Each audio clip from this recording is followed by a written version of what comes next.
coming off mute for the very first time. For the very first time in 2023, folks, people, ladies and gentlemen, non-binary individuals, welcome back at long last. Today is February 1st, 2023, the official, never to be duplicated, never to be replicated, return once again of Brews and Baseball. We are finally back, better than we have ever been before. Reese, my friend, we done it. We have done it. We have brought Brews and Baseball back to the people. All of the prep, all of the months that we have done, and clearly everybody was on board with it from the beginning. I'm just glad that we're back. We're here better than ever before. Not only do we have the Brews and Baseball game and the reviewing of the beer, we're also going to be premiering the podcast tonight. Very excited about that. Honestly, it's not even just excitement, it's also a lot of relief. I've spent a lot of time editing. I'm just glad that we were able to get the word out for everybody and that everybody stopped by. There's a lot of moving parts when it comes to this, but now we can just sit back, enjoy the beers, enjoy the fun, enjoy the baseball, while we're at it, We get to actually well and truly dive into this. I mean, we have spent the last month, I mean, really, this goes back to the end of December when we were starting to talk about some ideas for 2023. And you and I sat down, I think it was at the airport bar in Seattle, and we just kind of threw ideas around and tried to figure out what to do with 2023. And we ran into a lot of stumbling blocks along the way, obviously both of us being, the busy boys that we are, having day jobs and doing this for fun. And I want to say, first and foremost, on behalf of this half of the Brews and Baseball duo, dude, you are doing a absolutely phenomenal job with all of our marketing materials. You are the reason that we have the incredible content we do on social media, which if you haven't done that yet, be sure to check us out on Instagram and TikTok at Brews and Baseball Official. Or if you're listening to us in podcast form for the very first time, you can find us on Spotify, on Apple Podcasts, or literally anywhere else you get your podcasts. We're distributing through Anchor.fm, which I have used for a number of years, and it's been a fantastic bit of distribution software. But that said, we would not have this sort of shall we say, army of content without Reese. And so I want to give him his props. Reese, you are the man for figuring out all these editing tools and really just going into the lab and cooking up some good stuff for us. And honestly, I could not think of a better person that I would do anything like this with. You are the other half, the better half of Brews and Baseball, the creative mastermind behind all of this.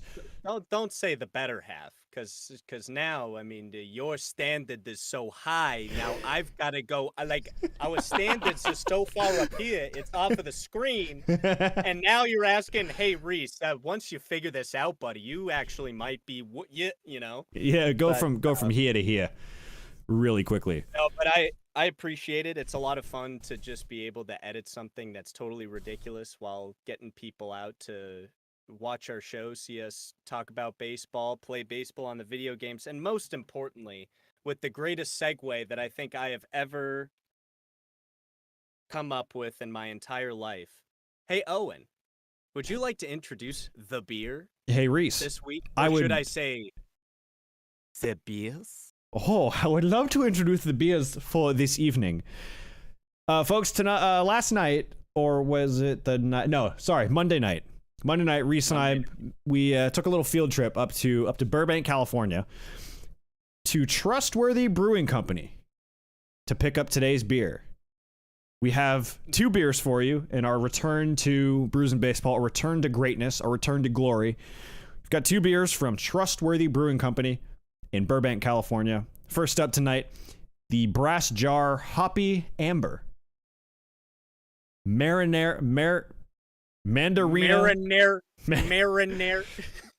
We've got Mandarina Bavaria. Already thinking about the Mariners and the Dylan Moore contract. Seattle. Focus, Owen. That's late. That is the latest breaking news. I mean, I spent a good amount of time yesterday while I was waiting for my car at the shop, just putting together some show notes for today, just getting all the facts and figures that we'll get into for the podcast bit of today's show.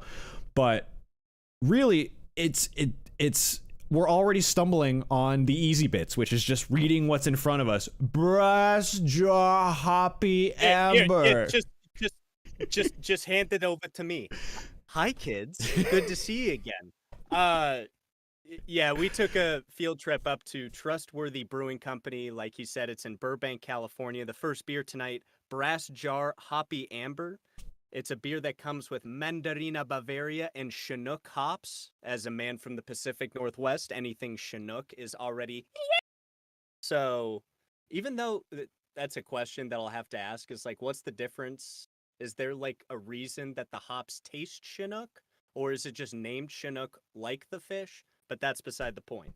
We took this trip up to the brewery, and we got to say, it's pretty cool. It's kind of got that factory brewery vibe to it. Obviously, that's a lot of what the building looks like. But the really cool thing about it, if you end up going to the brewery itself, is that they've got a bunch of analog TVs set up, and you could play, it's like Super Smash Bros. And stuff like that. So I thought that...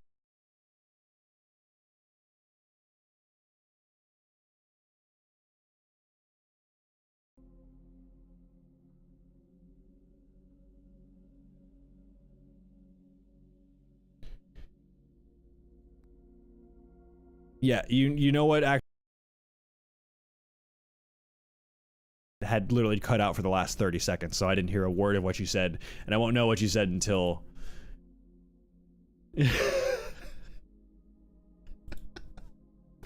Oh, we're off to a flyer, folks.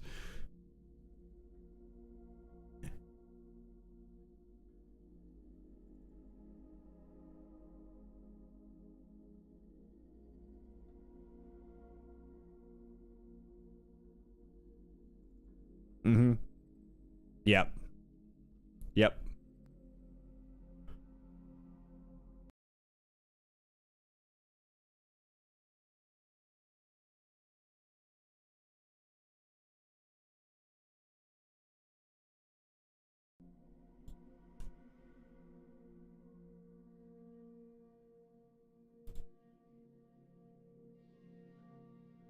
Hold on. I just lost audio for a sec. Hold on.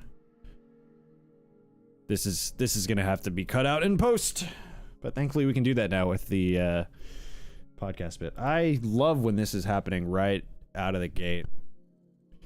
God, I hate.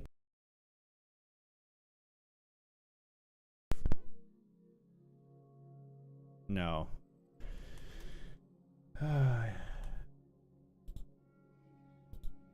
I think for some reason your bit is muted and it shouldn't be. And I can't unmute it right now.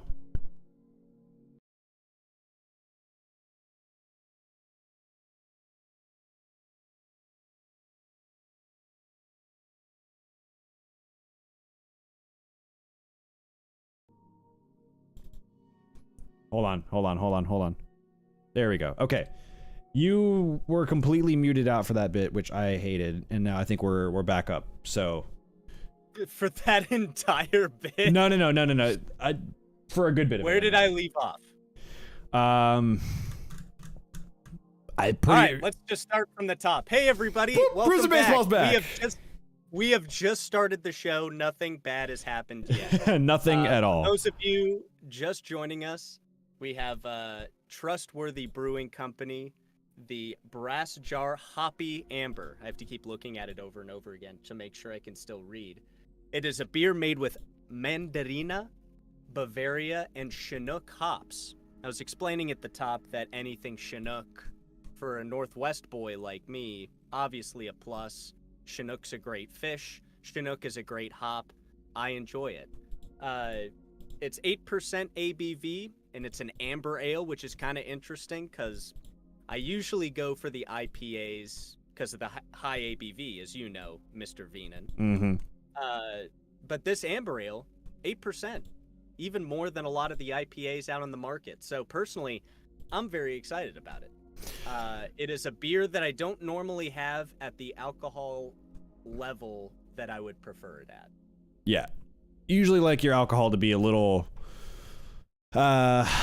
stronger, shall we say. Mark, these boys do know beer. Thanks for hopping on and joining us as we wade through our array of technical difficulties, which are all going to get edited out for the podcast. But you're going to hear that we did have issues, and so if it doesn't sound great, at least in the podcast format, for live, there's honestly nothing we can do. You're just getting it as is. This is us as we are. This is basically how any streaming show will work, unless if you have all of the technicians and managers personnel on deck. It's just us. Mm-hmm. That's all you're getting right now. And Mark, yes, I do know beer. I'd like to say that I've gone to some sort of accredited university for this, but I have not. If anyone in the chat or just in the universe knows of such a program, and I'm not majoring in like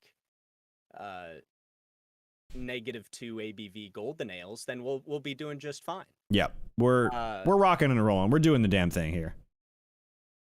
And the little blurb on the side of the can, if you will allow me to read it here.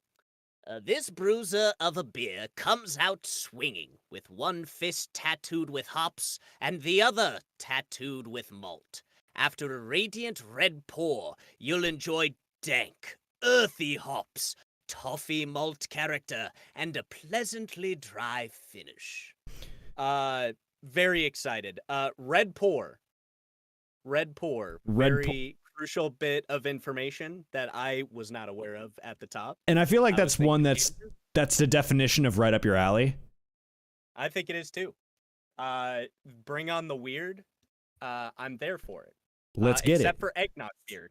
Yeah, no, that I remember the look on your face when you told me about that.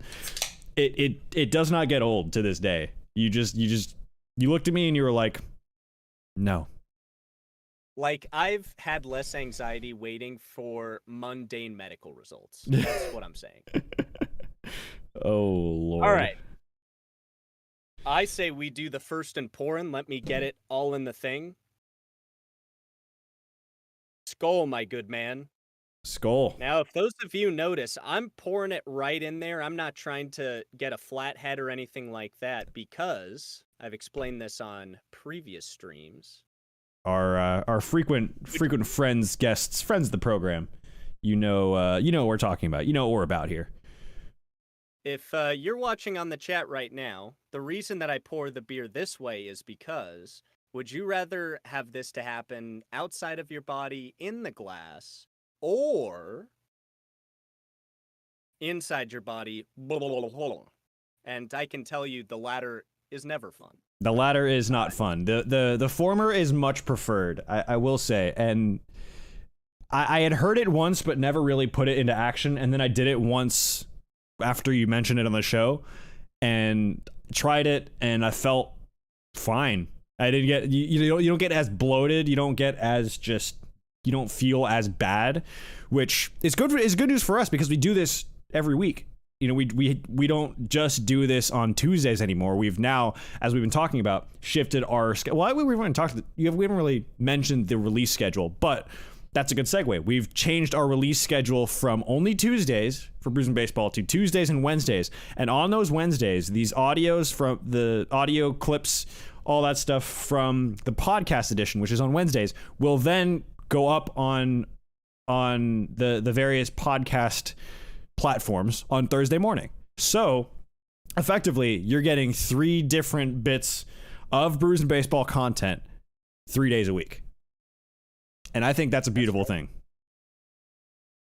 And you know what else is a beautiful thing? First and sippins for this beer right here. Are you ready, sir?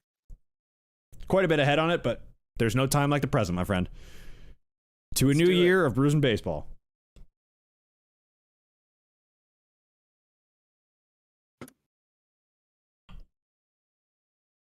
I enjoyed that very much.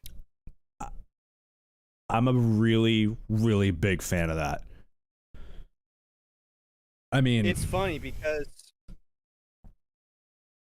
look, I'm not here to say that I am the most foremost beer expert, but I'm looking back at this blurb here and it comes out swinging, and meanwhile, you will enjoy dank, earthy hops and a pleasantly dry finish. And I'm just like, yeah, it comes at you. And I'm not entirely sure where I'm going with this. It's a great mix of flavors, is really the thesis that I'm trying to come at with here. It's a lot of stuff is.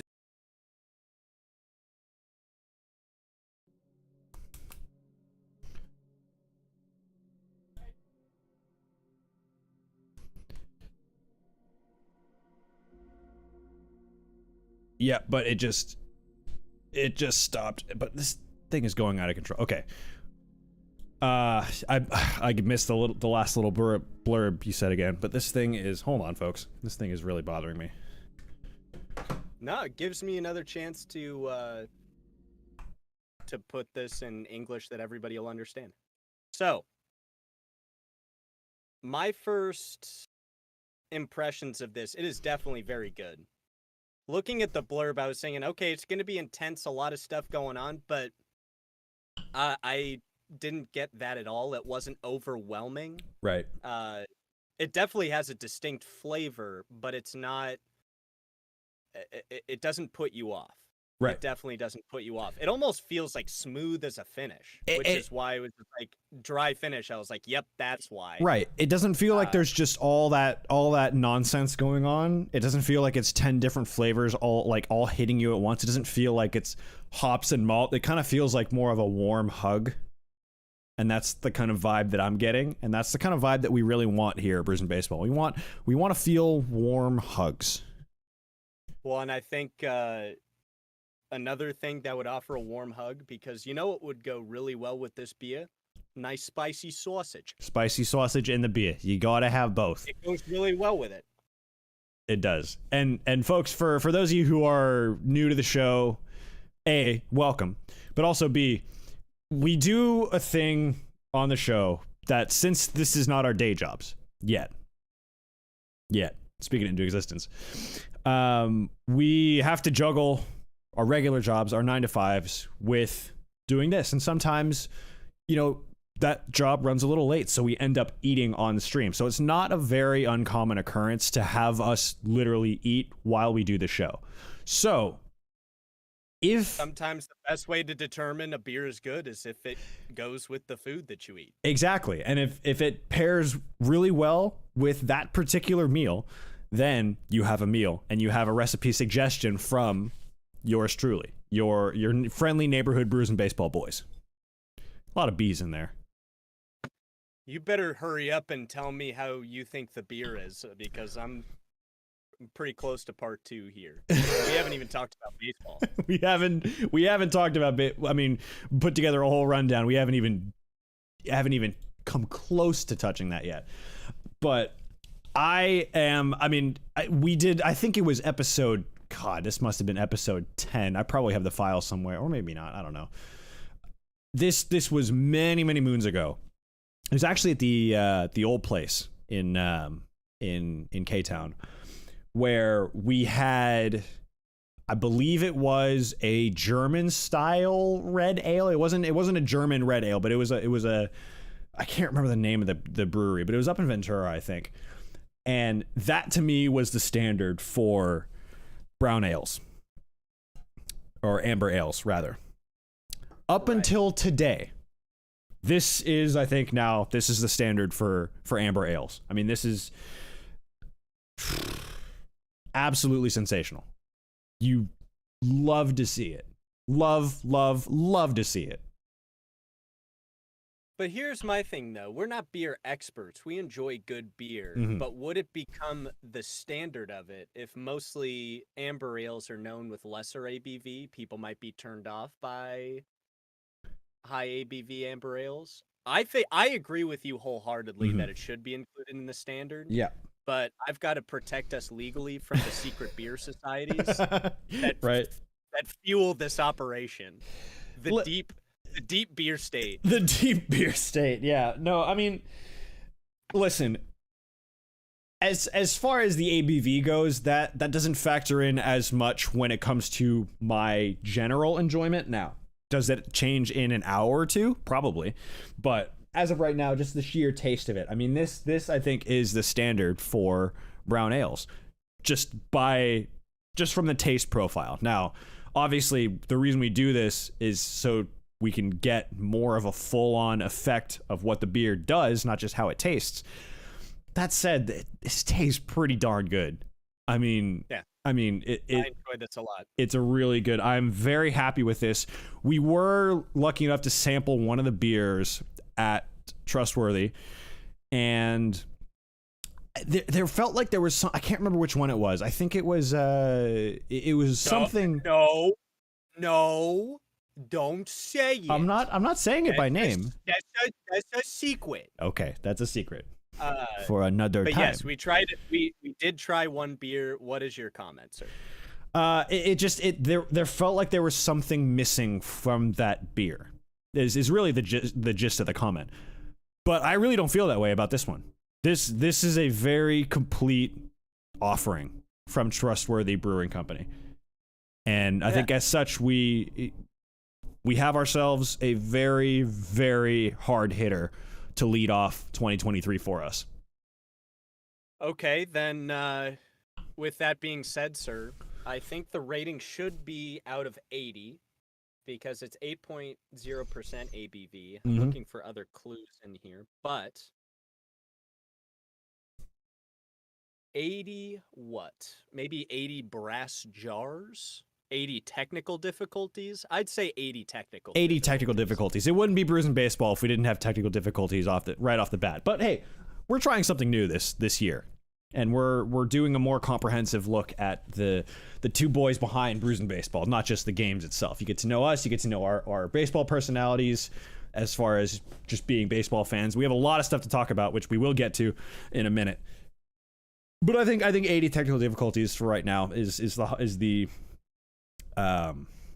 rating system for this beer. And for all of our new folks, we have a rating system for every one of our beers that moves from week to week, from episode to episode, because we can't take ourselves too seriously.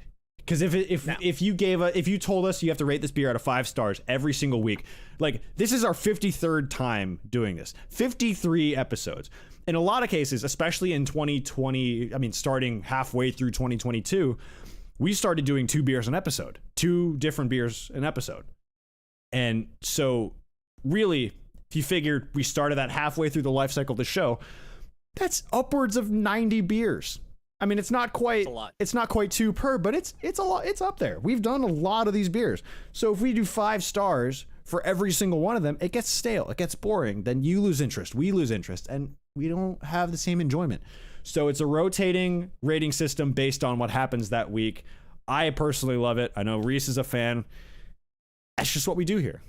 It's what we do at Brews and Baseball. All right. I've already got my rating, at least to start here, and then we should get into some baseball. Yeah. What's your rating? And here's the reason why I'm giving this number. It's one thing to have a really good IPA because that's what I prefer. But it's another thing to have an exceptional beverage that's in a different category that I don't normally get. I'm going to give it a 73 out of 80. I think it's that good. Like, in a glass, in a can, it's a bold flavor, but it doesn't overwhelm you. I think that's the key. Exactly. It's really smooth, particularly the finish. Like, it doesn't even feel like you're having a high ABV beer to me. So 73. I think this earns a 73. So I tend to, and this is for anyone who's familiar with the show, I tend to err on the higher side most of the time. I mean, most of the time my rating is going to be a little higher than yours. But you have much more stringent standards when it comes to beer. So I was going to open with a 69. Beer daddy. Yeah, that is true. Daddy. Beer daddy. 69. And the reason I was going to open with 69 is because I was anticipating yours to be a lot lower, and because it's somewhat of an arbitrary number. It's a very nice number. But hearing that the points don't matter. Points don't matter. Exactly. But seeing it you're at 73. I feel like I have to butt mine up because I'm not saying that I don't like it as much as you. That's inaccurate. that's just going off of our historic rating, and mine has typically always been lower. That said, we're bumping mine up to a 74. And it works out because 74 is actually the lowest round of golf I've ever had in my life, score-wise. It's not the best round I've ever played, but it's the lowest score I've had in my life. I've actually never broken par. Not once. Not one time, huh? Mm-mm. No, it was a 2 over 74 at Bobby Jones in Atlanta. Shout out to Bobby Jones, the public course in Atlanta, which is apparently very different now. I haven't played it in years, but apparently it's much different than I remember it. So that said, we have our beers, we have our ratings, and as today is February 1st, Reese, 2023. February 1st. Do you know what that means? It means we are officially in the same month as the month that pitchers and catchers report to spring training. Baseball season is right around the corner. He was just like, Reese, I know you know what I'm about to say. And I was like, clearly, I have no clue. We have so many things. Clearly, I have no idea. It is the same month as pitchers report. Oh, okay. Oh, that one. Okay, he's going like baseball. No. Pitchers and catchers report this month. And I think given the fact that we're restarting the show again on this day, it only makes sense that we start the first half of the show, the podcast bit, the bit that you're going to hear on all of your favorite podcasting platforms, with a recap of the offseason so far. So the way we're going to do this, and it's obviously more free form than this, but basically we're just going to look at the major free agent signings, give some perspective, give some thoughts as to what we think those will mean for those teams, and then a couple other major topics that kind of come and go throughout the course of this little discussion. And then, of course, because this is Brews and Baseball, centered around us playing MLB The Show, we will get to some game time a little later with our second beer. But for now, we've got quite a bit to get to. And before we do that quickly, we did mention MLB The Show 23. The cover athlete for Major League Baseball's premier video game in 2023 is probably the worst kept secret they've had as a studio, as San Diego Studios and PlayStation and MLB. Very horrible at concealing and trying to figure out who the cover artist is, or the cover athlete, rather. You can call him an artist in some ways. The cover athlete for MLB The Show 23 is none other than Miami's Jazz Chisholm Jr. Now, I know that you and I have some differing opinions on this, but what I will say, and I'll turn the floor over to you, but I just want to make this short and sweet. I personally think it's a fantastic move because Chisholm is one of the young stars who isn't quite as established as others, and there may have been other players like Julio Rodriguez who may have been a better pick just based on what they've provided the game so far. And I'm not just saying that because you're a Mariners fan, just objectively, he probably would have been the best pick of any young player. But no, Jazz, you right. Jazz Chisholm to me he provides an energy to baseball that we don't see all that much, and that isn't really embraced by a lot of players. I mean, I think there's more of a hesitance to embrace Jazz Chisholm more so than there is for Julio Rodriguez.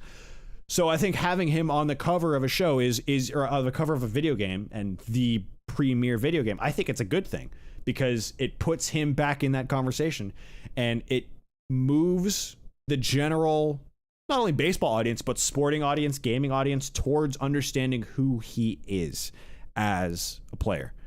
So to me, I think it's an excellent choice. You put a good point with that, actually, because I thought about it basically from a stats standpoint at first. I think most of the cover athletes that you look at, all of the years that they are on there, they have had pretty stellar seasons that year. I'd have to go back to check to make sure because I can't remember all of the cover athletes. So stat-wise, if we were to just do it on stats, Jazz Chisholm would be a horrible choice. Yeah. And that's kind of mostly where I led from. Now, here's my perspective on it. Nothing against Jazz Chisholm. Great player. Very exciting for the game of baseball. I think you're totally right in that him becoming the cover athlete is huge strides in terms of merging the old culture and new cultures of baseball together. I think that's going to be extremely clutch, at least from a MLB marketing perspective in the next 5-10 years. Mm-hmm. But I just wanted it to be J-Rod so bad. Look, I'm there with you as a very bandwagon Mariners fan. I would have loved to see Julio on the cover, but so that was my main,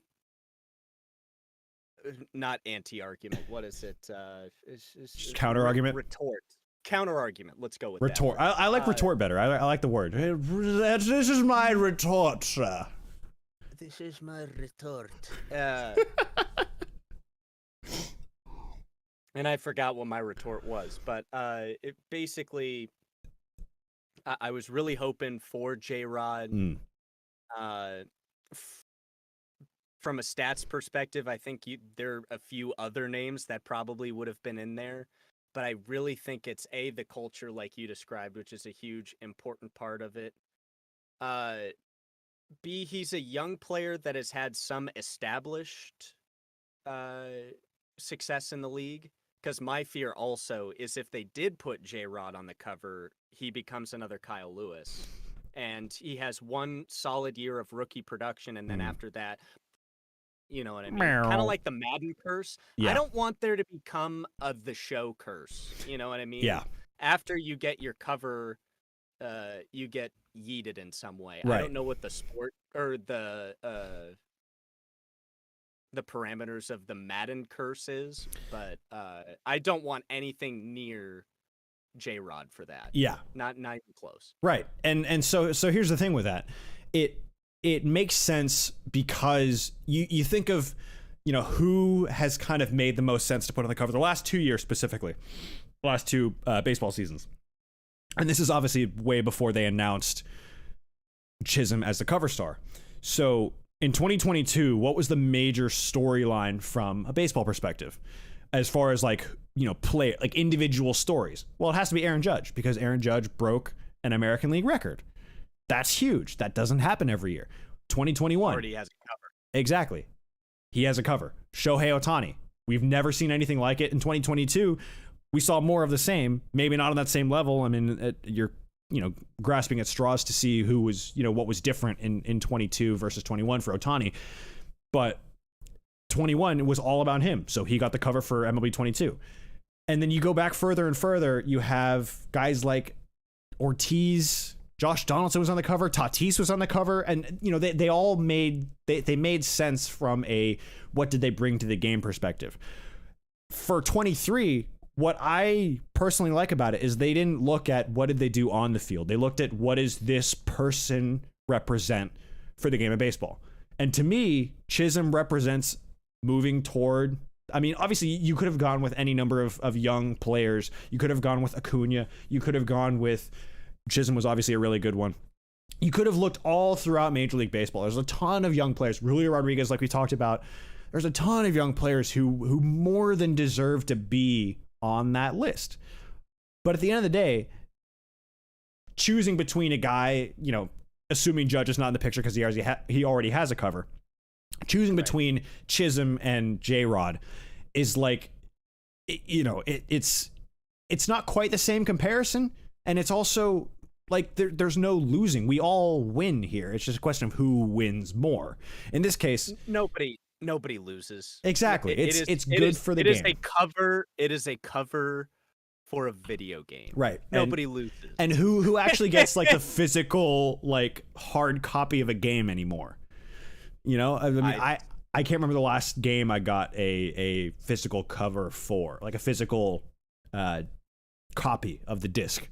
I can't remember the last one I got. I think it was probably Call of Duty I think it was Modern Warfare 2019.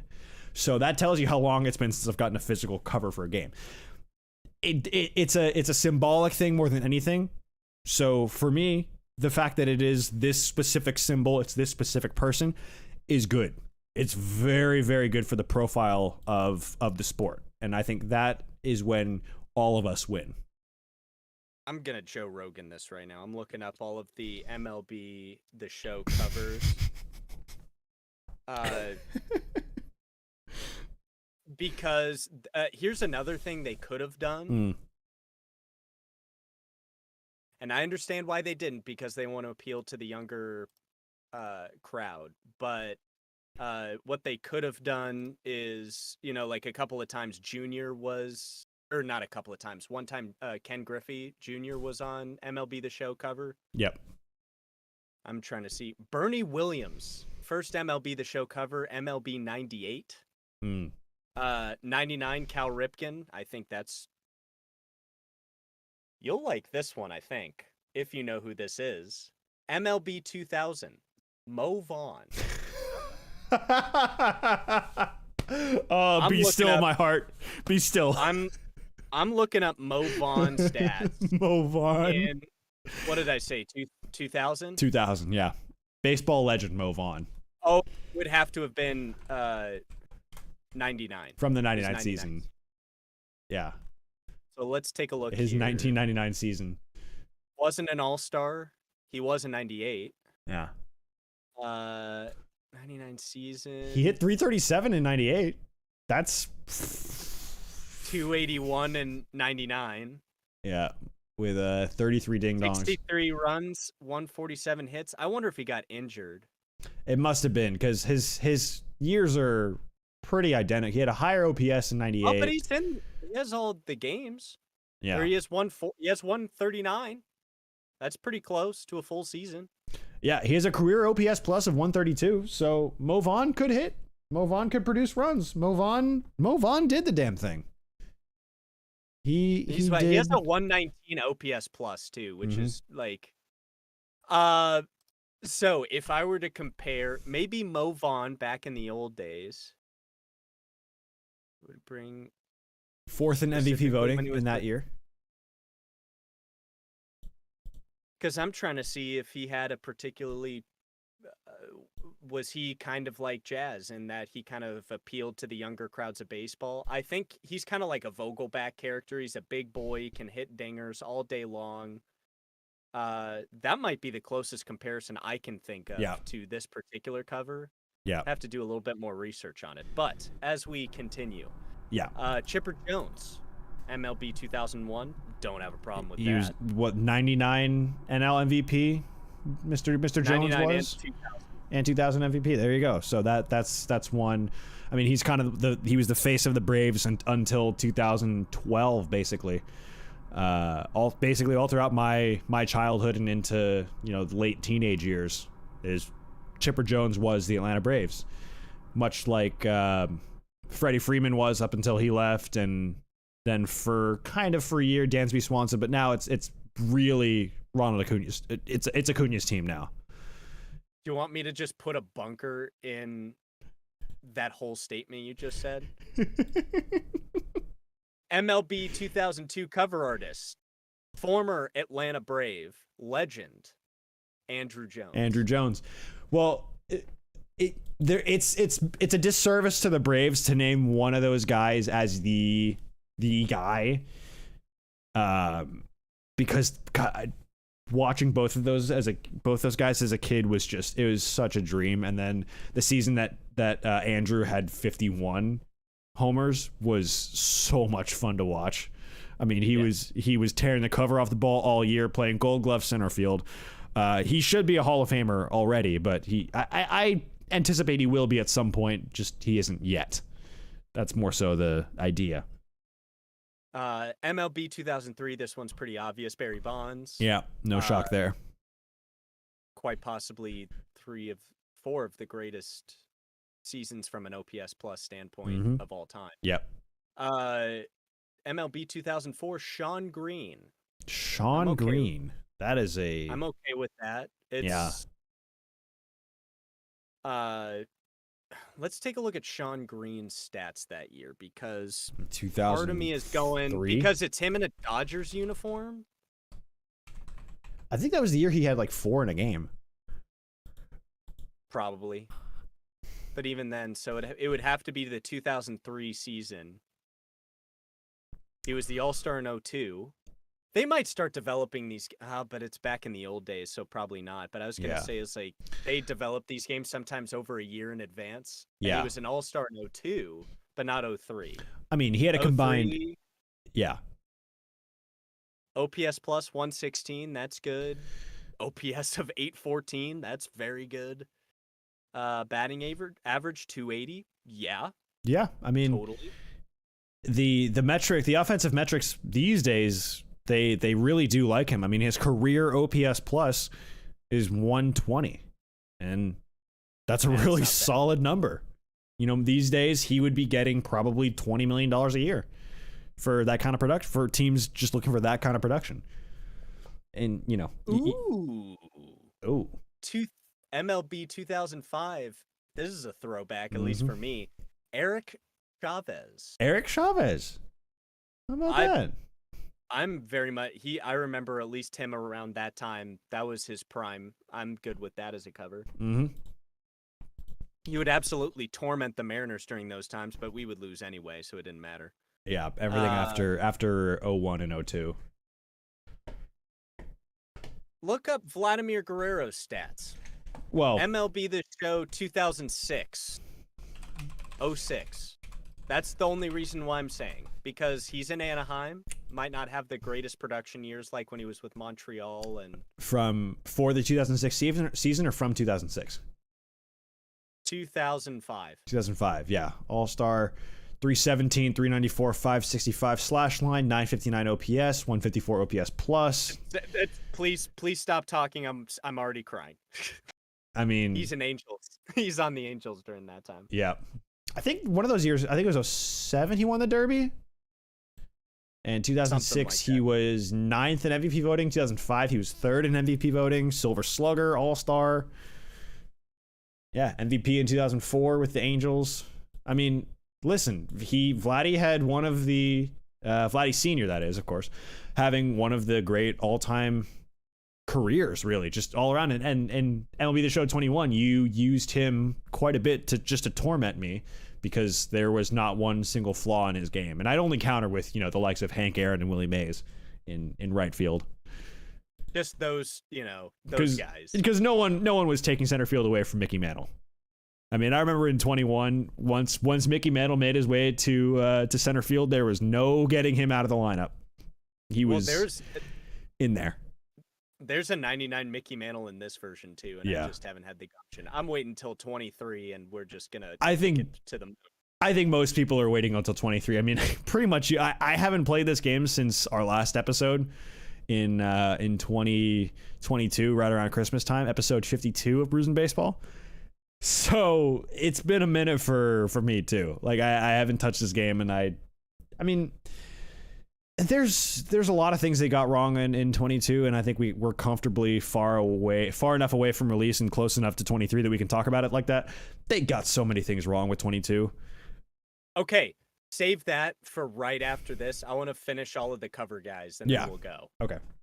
So 2006, David Ortiz. Don't know why 2006. I just want to give it to him in the 2004 season. Yeah. But Manny had the cover of MVP in 2005.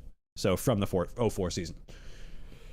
And I think there's got to be, like, back in the day, too, MLB didn't have as much clout, so they might not have been able to afford some of these guys. But most of these picks have been great. Yeah.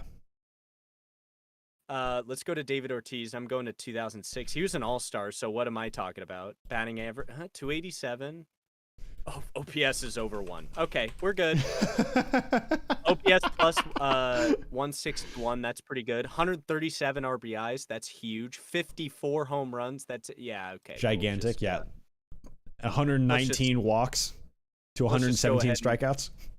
Scroll past that. Oh, but it would be the 05 season. Yeah. And he's still got 148 RBI. You get where I'm coming from. Yeah, Big Papi did big things. Fun tidbit on those teams, those Sox teams from the mid to late 2000s.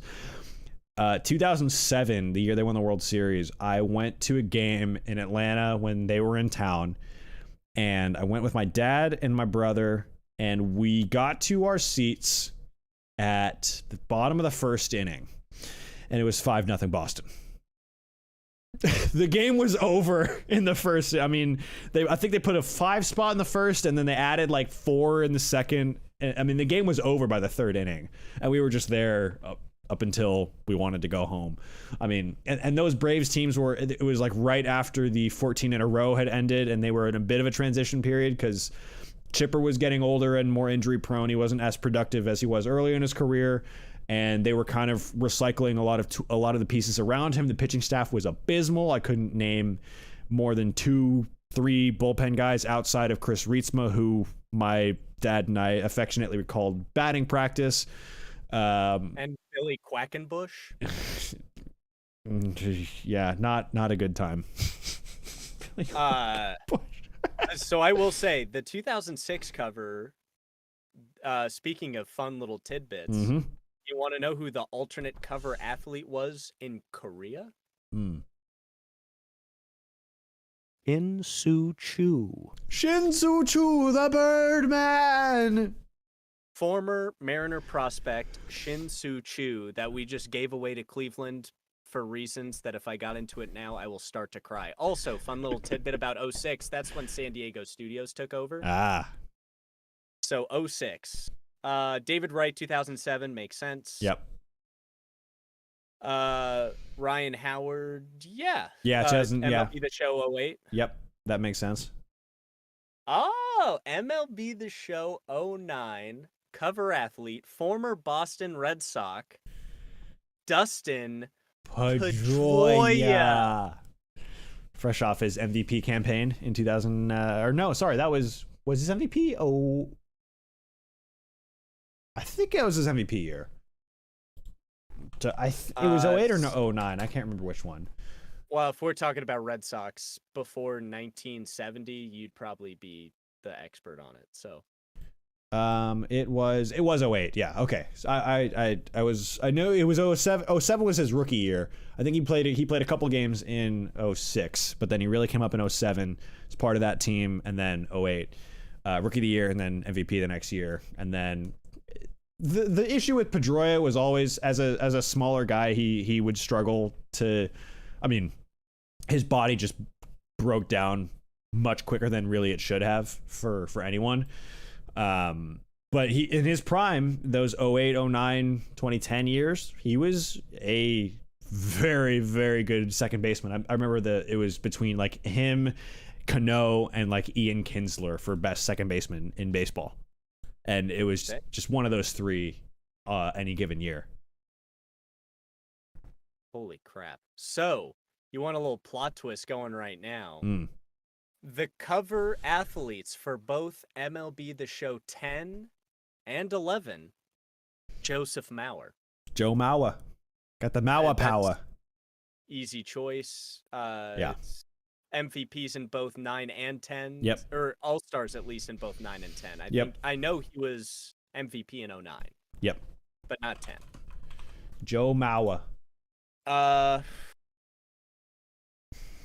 my goodness. You want to know? MLB The Show 12, former Red Sox, Adrian Gonzalez. That's funny.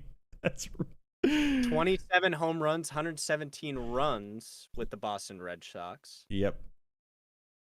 Alternate cover athlete in Canada, Jose Bautista. I think that is just the easier choice across the board. Yeah.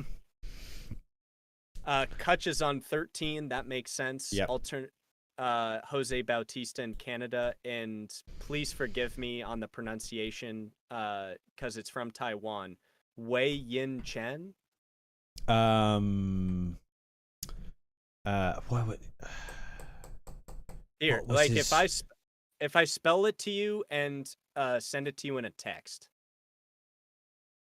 or at least how they've said it to me, because I'm sure Chen Ming Wang. No, but don't quote me on that because. Oh wait, okay, yeah.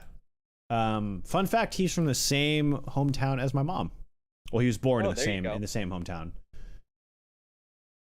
Chen Wei-yin, yeah. That works out. Okay, yeah. So you're doing it the Asian naming culture tradition, last name first. Last gotcha. name. That's how he would say it if you were given his name. You would say Chen Wei-yin. Because when you put a ch at the beginning, I was like, "What are you talking about, son?" Yeah. I thought it was gonna be Chen-Ming Wang. Or Wang Jianming, who's also who grew up in the same. I think he went to the same high school as my mom, or my cousins. One of the two. Tainan is not a huge city. We'll put it that way. It's a big city, but it's not. I mean, Taiwan is not a huge country, and to avoid opening up the geopolitical can of worms, I'll refrain from getting into that discussion today. But that's all the people of the internet need to know. It's Taiwan. Good Lord, trying to get me canceled the first episode. It's Taiwan. What are they gonna do? 14. The cover was Miggy Cabrera. That makes sense. Mm-hmm. 15 is Puig. Now that is another great comparison to Jazz Chisholm. Yeah, that's a 1-to-1 comparison for Jazz Chisholm. That's it. It's Puig. That's it. Puig, your friend. So Truly. From now on, I'm gonna look directly into the camera right now. If you're gonna go on social media and trash Jazz Chisholm as the cover athlete for this particular game, know that in 2015. Yasiel Puig was also the cover athlete. And in 2001, Mo Vanis. I mean, Sean Green made the cover.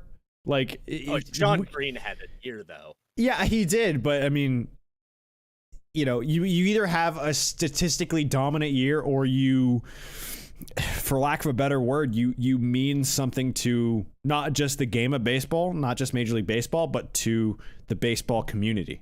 And in the age of social media and really instant gratification and instant, I want to see flash and highlights and whatnot. I want to see it quickly. I want to see it now.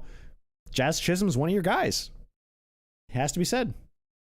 Yeah, I'm looking. So Sean Green, the only reason why I might offer a counter argument to this is that if Sean Green moved to LA on the same year that his cover was on, it could have been like a Pujols when he went to Anaheim sort of a thing. Yeah. A lot of hype around that. Right. So let me see. I need to see which cover it was. And also it was before 2006, so we can't hold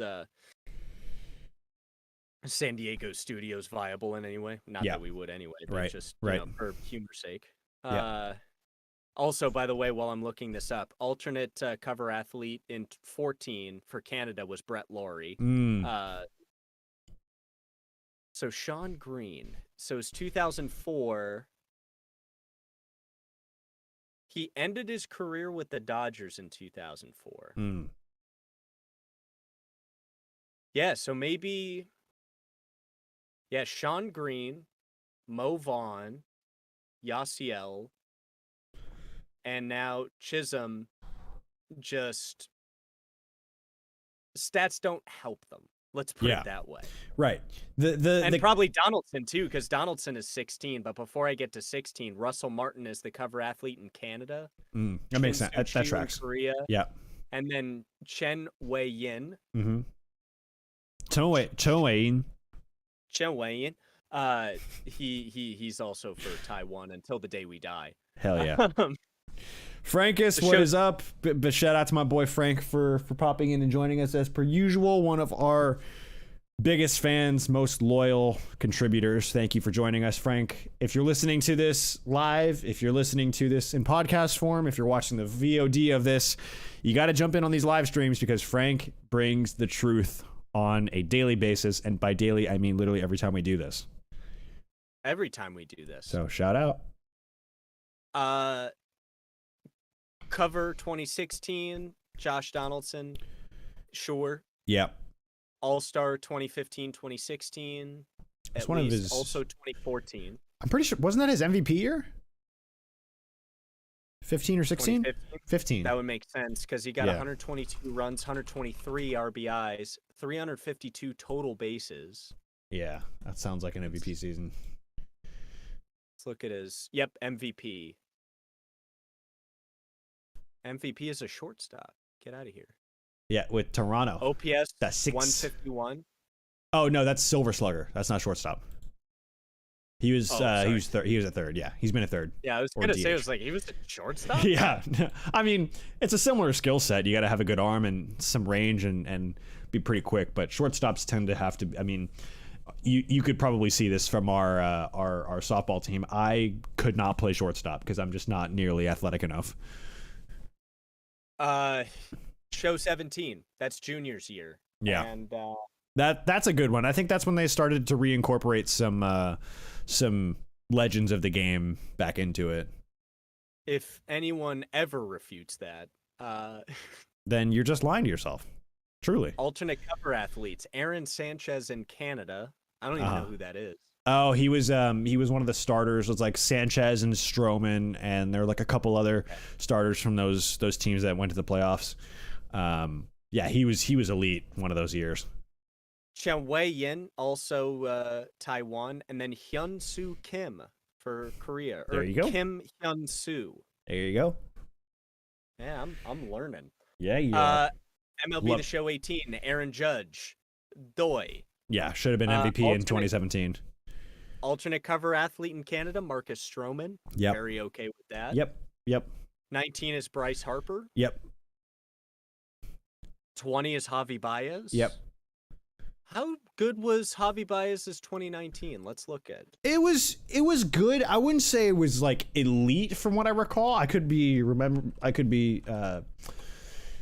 recalling it pretty inaccurately, but it feels like it was good. 2019, he was an all-star. Second in MVP voting in 18. So, it's not out of the realm of possibility, or it's not completely ridiculous to have that. But he also has some of the culture and the swag like Tatis and Chisholm have, and I think that's very important. And then the rest of them, is Tatis, Ohtani, Shohei. And now Jazz Chisholm in 2023, which brings us to the end of this segment of going back and making points based off of who has been on the cover before. But all of this is really to say, Reese, I think we're kind of on the same page on this. It's mostly symbolic, but also B, the point of it is less so what is this guy's statistical dominance. It's more so how big is he in the conversation, in the general zeitgeist of Major League Baseball. And Jazz Chisholm, I would say, is front and center. I mean, if you ask me to name 5 guys who are going to dominate the conversation, regardless of what they do on the field in 2023, Major League Baseball: Aaron Judge, Shohei Ohtani, Bryce Harper, Mike Trout, and Jazz Chisholm. I mean, from a neutral perspective, I would say those are probably my 5. Just gonna leave J-Rod out of there. But, well, okay, 5 off the top. There's J-Rod, there's Acuna, there's Austin Riley, Matt Olson, Michael Harris II, Spencer Strider. I'm just naming Braves at this point. You're just being a dick. Ty France, Dylan Moore, Eugenio Suarez, Luis Castillo.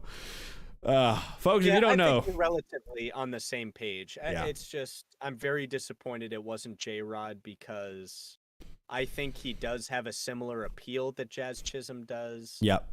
He had a better year than Jazz Chisholm did, but I do also understand that Jazz Chisholm has a different kind of swag that has its own market appeal than J-Rod, and also Jazz has more clout. He's been in the league longer, and he's put up more numbers, and that's just how it is. Right. I mentioned it earlier. I just pray to the holiest of heavens that J-Rod doesn't become a one-hit wonder.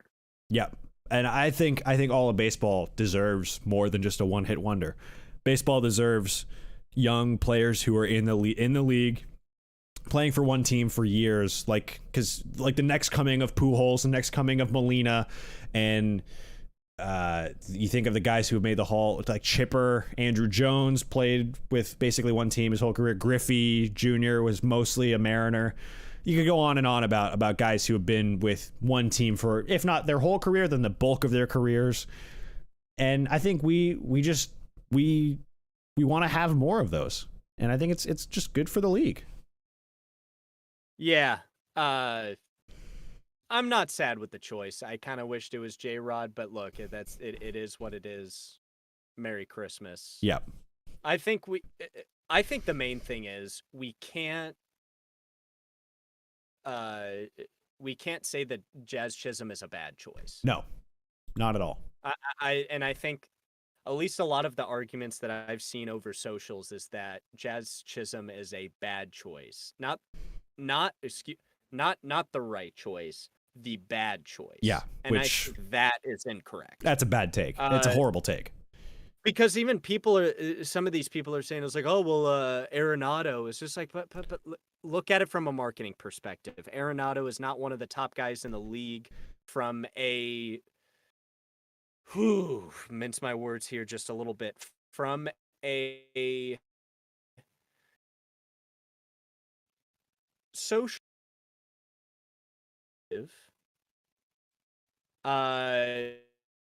anybody who is anti-vax isn't necessarily looked at in a favorable light, no matter what their intentions are. Everything is lagging for me right now. And even when I talk about a certain vaccine, everything falls apart. No, what? Even the internet is going wacky right now. I'll just keep talking and voice or some sort of right now everything's glitching, and I'm just like, I'm just not talking to an empty room. Even from a logistic is very heavily regulated, and any sort of negative press towards the overarching view on how people should respond to this particular virus, it's not good for business. Right. It's not good for business. And I don't know if Chisholm is anti-vax. I mean, I think I would have heard about it if he was. And I don't think they would have picked him anyway. It just wouldn't have made sense. Unless if this anti-vax person had a year from Jesus and it was like 1.4 OPS level. Like that kind of stuff. Right. Or 1.24, not 1.4. Yeah. So I'm trying to remember the murder, bro. Right. So your point is that it's basically there's more, for someone, for a cover athlete, you either want pure statistical like dominance, like we've never seen anything like this before, or you want really big polarizing figures. And polarizing, I mean like eye-catching, like eye-popping, like this guy turns heads in a crowd, kind of eye-popping. And Jazz Chisholm fits that standard, because you could go with the stats, you could go with Ohtani again, you could go with Judge again, but really we've had those guys on the cover already. But when you have someone who's as flashy, and Jazz just has a style, he has a swag to him that baseball players don't like. Arenado does not have that kind of like, you look at the number of covers that Mike Trout has been on versus Bryce Harper. I mean, which one of those two guys is more marketable? It's obviously Bryce Harper, but who's the better player? It's Mike Trout. It's that same kind of question. What do you want on the headline or the front page of something? Do you want the guy who's just the best, or do you want the guy who's going to sell more? And if you're trying to sell copies, if you're trying to grow the game, you want sex appeal. To put it in that context. But you know what I mean. And we'll talk about this in a future episode, because you know my private feelings on this, and I don't want to release them right away, but I think it's a very similar thing to the Hall of Fame. Yep. At this point in our lives, it is mainly, from our perspective, I'm going to exclude the players, the organization, all that kind of stuff. From our perspective, it is marketing. Yep. It's just like, what kind of politics do you have to play to get into the Hall of Fame for the boys club and all the writers and whatever BS ego they've got going on? Yep. Because look, Joe DiMaggio Joe freaking DiMaggio, I don't think he got until the third ballot. Some of these which writers, is wild. even till today, with the exception, I think, of Ken Griffey Jr., because there are some writers that didn't vote for certain Black Hall of Fame inductees, and you can kind of, at least speculate as to why that is. But even there are more rules on top of that are just like, well, why do we have to compare to that? Oh, they have to have a winning season for a pitcher to be voted MVP, like, or the team has to do well in order for a pitcher to be voted MVP.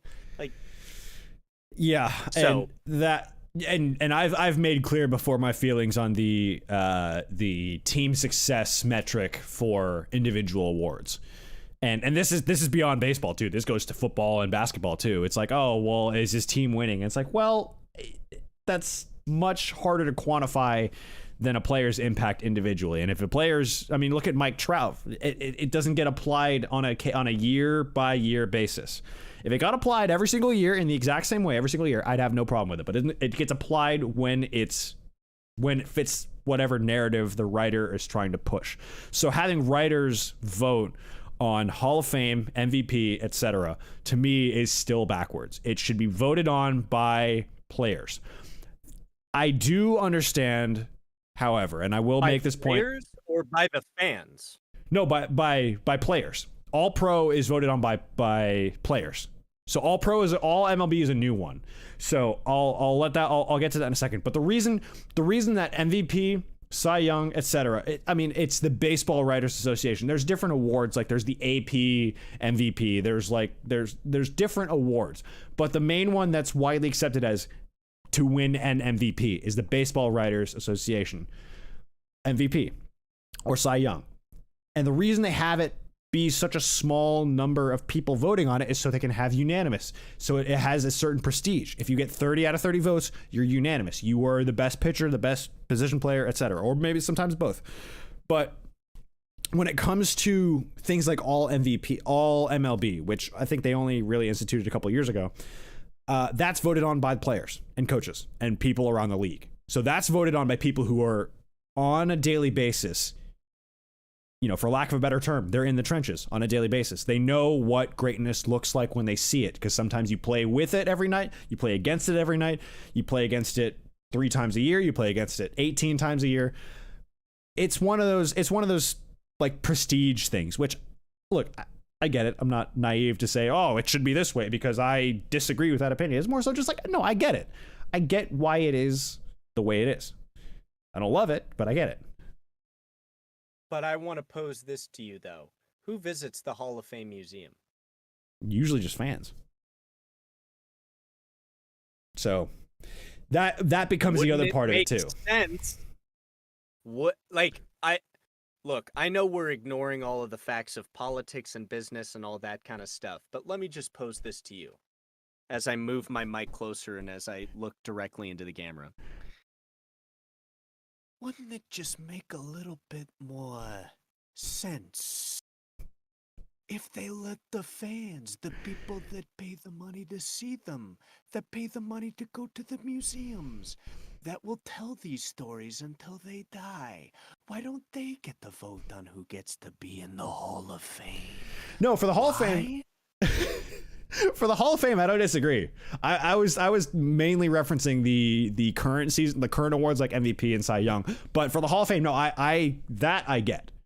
That I get. Okay. My point was more so for like the current awards, All MLB, MVP, Cy Young, etc. Those should be voted on by a bigger pool of more than 30 writers, which is what MVP and Cy Young currently are. I get it. I get there's a certain prestige to it, and writers who cover the game on a daily basis should have some say in it. But, like, again, I go back to this example. So I just want to get this point across because I feel like I make this point a lot, and I want to make it, just get it off the bat in our first episode of Brews and Baseball. I make this point a lot. 2021 National League MVP. I'm still salty about this. Austin Riley was voted All MLB third base, first team, meaning his peers, coaches, players, etc., thought he was the best third baseman in Major League Baseball in 2021. Guess where Austin Riley finished in MVP voting in 2021? The best third baseman in baseball. finished 7th. There were 6 players more valuable to their teams than Austin Riley in 2021. And the 3 finalists for that award, none of whom played in October, none of whom carried their teams to October when the rest of the team for the first month of the year were just invisible. Freddie Freeman hit like 200 in April, and Austin Riley hit like 275 with a lot of power, as he does. So for that, that's the kind of situation I'm talking about, where in 2022, people say that Aaron Judge is the reason the Yankees made the playoffs, but they don't talk about in 2021, Austin Riley's the reason the Braves made the playoffs in 2021. It doesn't get applied on a yearly basis. It got applied for Judge, but not for Riley. I get it. Judge is a different scenario slightly because he broke an American League record, but you got to apply it consistently every single year. Welcome to the BS of baseball, my friend. As a Mariner fan, I don't sympathize with you. Because there are so many times Felix or Ichiro should have gotten the MVP and they didn't. But I agree what you're saying. Yeah. Here's the only counter argument I would suggest to that, not saying that I particularly support it. Uh-huh. But there is a long standing tradition with baseball and writers, especially back in Derek Jeter over Aaron Judge. I'd love to see what Mark Kozik's why Derek Jeter over Aaron Judge. I would just love to hear his thoughts. But besides the fact that he's just being a troll, he just puts in. Also, Babe Ruth had big ankles. The biggest, baby. I'll tell that story later down the line. Big ol' ankles. I'll have to save those stories for when there isn't as much baseball news going on, and I just have to puke all of the useless baseball knowledge I have in my head. What was I talking about? Oh, Mariners, writers, Felix, writers, yeah. It's the Mariners bit is over, but the writers, there's been a long-standing tradition. Yeah. So Ford Frick used to be Babe Ruth's ghostwriter. That was a big tradition back in those days. I think the writers and the press, just based off of how the press worked in those days, they had a closer relationship with the players. Yep. Certain people had interviews with players, certain didn't, all that kind of stuff. So they knew the players better than everybody else at the time that it was. Yeah. Because back in those days, all you had, at the very least, was a newspaper telling you the scores and what happened in the game and so forth. And then there'd be the people that would go to the game, but they wouldn't see what would happen in the locker room. And then there are the people in the locker room, but they don't have a voice to the public. Yep. So that's another one of baseball's traditions that have just stayed on, I think, a little bit too long. Yeah. Do I think that baseball writers are very important? Yes. Do I love pass and gas? You bet. Do I tune into MLB Network? Well, not anymore, but Fox Now, just to see what kind of bow tie. The name escaped from my head right now. Famous reporter. You've got it. You've got it. You can do it. You can do it. I believe in you. I almost said Rothstein because I was going back in the days of like the 1919 Chicago White Sox. Ken Rosenthal.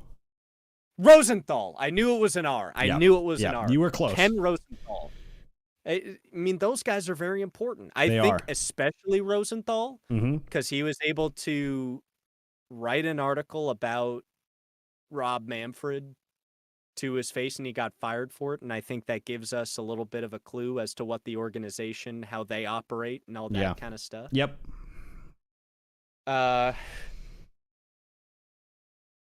Yeah, I think it has to be changed in some way. I don't want to disclude the writers at all. I think if we were to include the writers, it would be for the Hall of Fame more than the year-to-year voting. Yeah. In my opinion.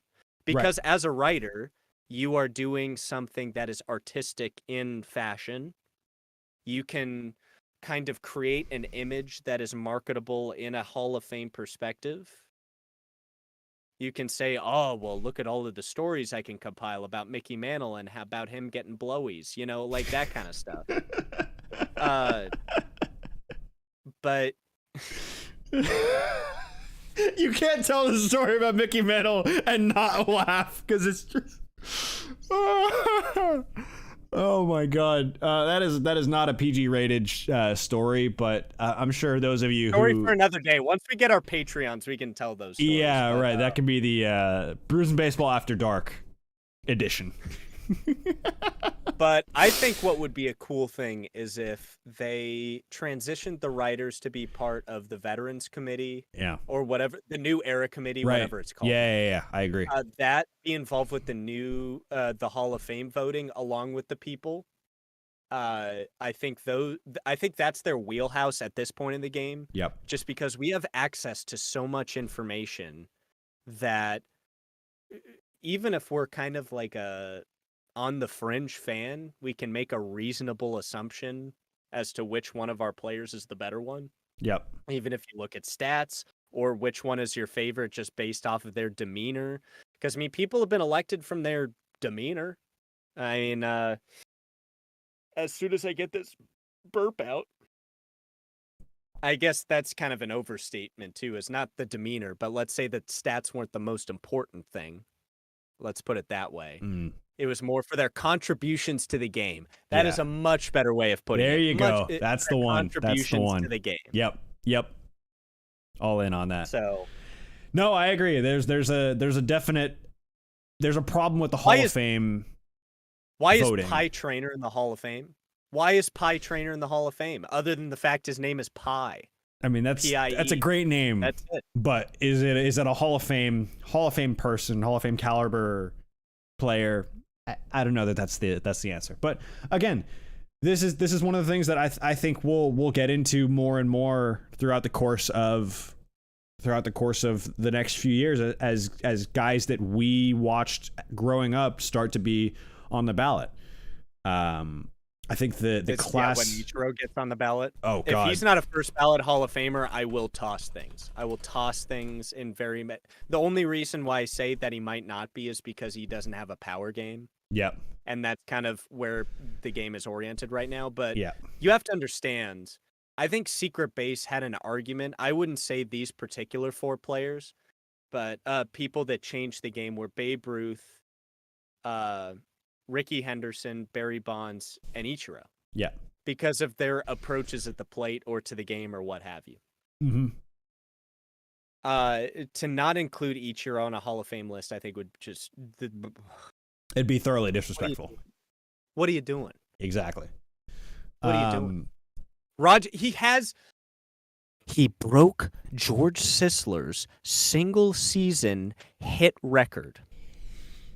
He did that. George Sisler did that in the dead ball era, where all you could do was hit a ball that looked like if somebody took a piece of mud and just put it in their mouth and chewed it for like 30 seconds and then tossed it at you at like 90 miles an hour. Yeah. And you had to take this bat that was about the same color, reeking of tobacco juice, and just hope to God it goes somewhere. Right. You know, they call it the dead ball era for a reason, because the ball doesn't go anywhere.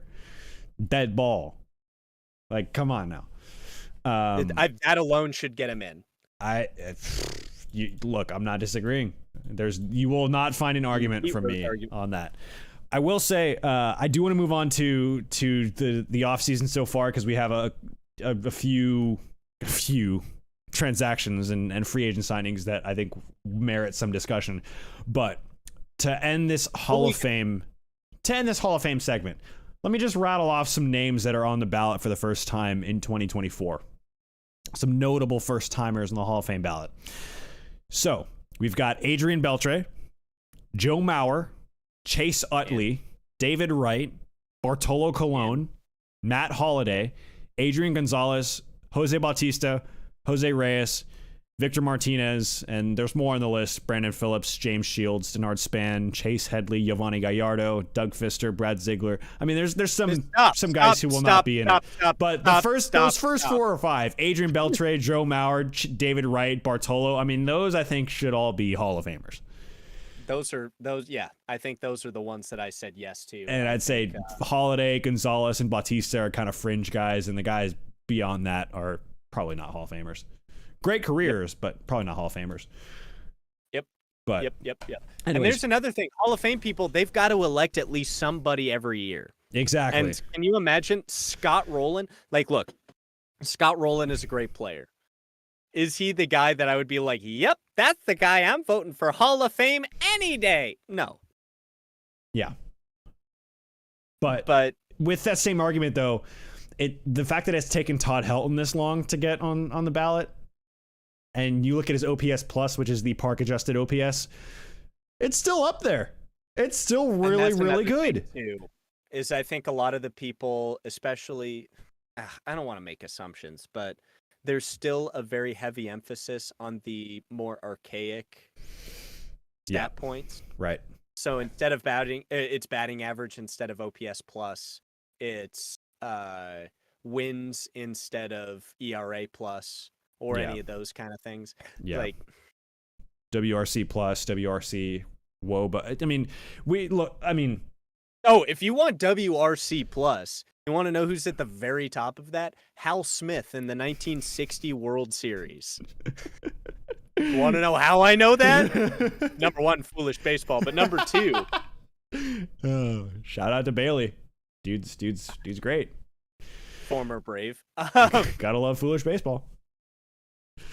But yeah, go. Anyways, I do want to shift gears and get into this offseason because I feel like it has been a ridiculous offseason as far as just this pure spending goes. A lot of that's down to Steve Cohen, but I think a lot of that is also in part to the thankfully avoided lockout, thanks to the CBA. The fact that we do have a new CBA signed early in 2022, which has these extra luxury tax thresholds, which encourage and incentivize spending, but do cap it if you're Steve Cohen. Well, in theory, they cap it. They didn't actually cap it, and we'll get into the Mets in a little bit. But some of the bigger storylines, we've talked about these a little bit on the show, but now we can really dive into them because the dust is starting to settle a little bit on the offseason and spring training. Of course, we talked about at the top of the show is right around the corner. Pitchers and catchers report in like 2 weeks time, if that. But kind of the big things we were looking at going into the offseason this year. A, Aaron Judge, where is he going? And then B, the big four shortstops. So for the four premier shortstops of this class, we've talked about it. Xander Bogaerts, Trey Turner, Carlos Correa, and Dansby Swanson. They all have new homes in 2023, and we'll get into that in a second. Except for Carlos. Well, that we'll get into that. That has its own little saga. I'm sure you've seen the show notes where it's pretty extensive. We've documented the entire situation with Correa. We'll get into that in a second. But the big one, the big guy in the room, Aaron Judge, after breaking Roger Maris's record, where is he going to go in 2023? And the answer happens to be right back in New York. So Judge is staying with the Yankees as their captain, no less, but staying with the Yankees to the tune of 9 years, $360 million. It would have been moronic to have the Yankees let him go. Yeah. It would have been absolutely moronic. Look, Aaron Judge will probably stay a Yankee for a long time. I wouldn't be surprised if he's not a full career Yankee just because he's built so much for that organization to begin with. He should have, I was going to say two, but he should have at least one MVP season under the deck. Right. But I like it's San Francisco. I feel so bad for them. They had so many signings off of the top, and whether the fact it was their physical training people that were like, we don't want these people, something behind the scenes, both with Judge and Correa. Yeah. It might have not gone to medical with Judge, but for sure with Correa. Yep, and we'll talk about Correa. But with Judge, I would have flown to New York myself. I would have taken a meeting with Cashman, and I would have just said, dude, what are you doing? Yeah. He is the New York Yankees. As far as I'm concerned, he is the New York Yankees. Yeah. He is the Mickey Mantle of your squad. He is the Babe Ruth of your squad. He is the Gehrig of your squad. Stanton, sure, can hit the ball, injured a lot. Still very good. I'd put him at the Lou Gehrig if Aaron Judge is the Babe Ruth. Yep. Nestor Cortez, sure, kind of Jazz Chisholm, kind of swag, fun when he plays the game, but he's not the face of your club. Yep. Chapman, bye-bye. Yeah, he gone. Going to Kansas. Aaron Judge is the Yankees. He is now the captain of the New York Yankees. They haven't had a captain since the one and only Derek Jeter. It makes sense. None of us are surprised. I think it would have been funny as from a semi-neutral perspective. I mean, I don't think either one of us really enjoy the Yankees all that much, but as neutral as possible, it would have been funny to see Judge go somewhere else because it's just how far the Yankees have fallen from what we remember them being from when we were kids. But really, there was no other good place for him to go other than to stay in New York. So good for him. He bet on himself in the offseason last year, and he got his bag. He's a Yankee effectively for the rest of his career. So, you know, we'll see what happens if he stays in New York throughout the whole contract. What happens to him? You know, there's a line of conventional wisdom in baseball, which is big contracts don't always work, and you know that still remains to be seen. I mean, I think the jury's still out on some guys who sign big contracts, but we have several others just in this free agent class alone to talk about. So Judge is just one of them. Yeah, we did talk about the 4 shortstops though: Bogaerts, Correa, Turner, and Dansby Swanson. We'll start with Xander Bogaerts because he and Trey Turner got the longest deals, 11 years a pop. $280 million for Bogaerts to go to the Padres, which to me is a funny one, and $300 million for Turner, also 11 years, to go to the Philadelphia Phillies, which is huge. We'll talk about the Phillies a little bit more in depth, but I think off the top of the bat, you can't really go wrong with either one of those guys, especially I would say with Bogaerts, because the strength of his game is definitely his ability at the plate. He is one of the premier offensive shortstops in baseball, premier offensive players in baseball, and he's going to have that consistency throughout the rest of, I would say, throughout the rest of his career, just because he's just a pure hitter. He doesn't rely on the long ball. He doesn't rely on any one part of the field. He can go the opposite field, and he's a solid defensive shortstop. He's not the best, but he's solid, and he's gotten better over the years. But really, they're signing him for the bat and for the leadership and for the experience. I mean, he was the longest tenured member of the Red Sox for, you know, the last couple of years he was there. I don't really hate either one of the signings, although I would be disappointed if they both didn't pan out the way we want them to. To be fair, we got to look at all of these shortstops and look at the shortstop in general as a position. Shortstop, I think, in most people's, at least in most baseball fans' mind, is the most important position besides center field or maybe pitcher of the ball club. And when you look at these 4 guys, especially, in my opinion, Trey Turner and, the name is gone. Not Carlos Correa, not Dansby? Bogaerts. Dansby. You gotta invest in that position, I think. Yeah.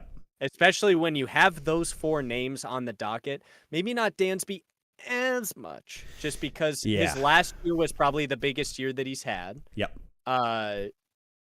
But those are 4 big names that I think you would want to keep around in your franchise. I can understand why the Dodgers wouldn't. I can understand why the Red Sox wouldn't, because the Red Sox are, you know, who knows what's going on over there. I don't even think they know. But you're right. No, they just picked up Story, so yeah. Yeah, it's a premier position in general, not just defensively, but just in general. I mean, you want to have a good shortstop on your team. They're kind of the focal point of everything you do on the infield. Regardless, I mean, it's like a center fielder, a shortstop, and a catcher. If you have 3 solid players at those positions and you have decent pitching, you probably have a good team. That's why I'd argue the Cardinals have been so successful for the last 15 years, because they've had Yadi Molina behind the plate for all of them, and he's been rock solid for all of them. They've also had good pitching, and the Cardinals are just generally a well-run franchise. But really, it just comes down to, if you have the ability and you have the opportunity to go get guys like Bogaerts and Turner and Correa, and to some extent Dansby Swanson, although I still will say that 70 years, 177 million is a lot for a guy who's had really one and a half good offensive seasons. He still brings gold glove defense to the shortstop position. And you can't really put a premium on that. You can't put too much of a premium on that. We'll put it that way. And that's just my take on it. I think it's just because we've talked so much about the Hall of Fame and we've talked so much about the cover athletes. I don't want to cut this off at all. This is like the 4 shortstops itself could be its own episode with the amount of stuff we could have to talk about it to be compared. Yeah. I think the people want to see some games, and frankly, I think it's time for me to get another beer. What do you say? I think I think we segue into beer number 2, so we cut this episode off here, cut this podcast episode off here, but we return next Wednesday and bring you more of this breakdown. We get into the offseason, we get into the deals, talk about the shortstops a little more, the Correa saga, which we talked about. We will break that down in full depth. You've probably all heard the story, but I think getting our take on it is something that you haven't seen yet here on Brews and Baseball, the podcast edition, the talk show edition, the first of many, the first of a new era. I went to bed last night just fired up about this segment of the show because I know there's so much more to come from this. There really is. I have fully sweated out my pants. That is how excited I've been. It could be that I'm wearing sweats in a closet, but no, yeah. I think it's good that we have done this because not only are we allowed to just get the thoughts of baseball and our frustrated careers of professional baseball players off of our chest, and then when we play the games and we have the beer, we just go for it. Yeah. I was this close. I was this close. We have a censor in the booth. His name is Ernesto. Everyone be kind to Ernesto. Ernesto's doing the best job you could possibly do with the tools at his disposal. He's a good boy. He's a very good boy. But no, Reese, you're right. So we're going to cut the podcast episode here. Back next week talking about the same thing. We'll pick up right where we left off. And don't you worry, folks. The regular season is still a good month and a half away. There's still time to digest all of the craziness of this offseason. But until then, we segue into what has made Brews and Baseball so great, the gameplay portion. So we'll be back with that in just a minute. This is Brews and Baseball, the return. Don't go anywhere. We're going to grab another beer. We'll be right back with the actual Brews and Baseball. Don't go anywhere. And now just imagine there's a... I had to get rid of This is the cut screen. This is the cut screen right here. You're looking at the cut screen for both of us. All right, we're going to grab beers. We're back for part 2.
Frank, you know this was the best transition you could have possibly asked for.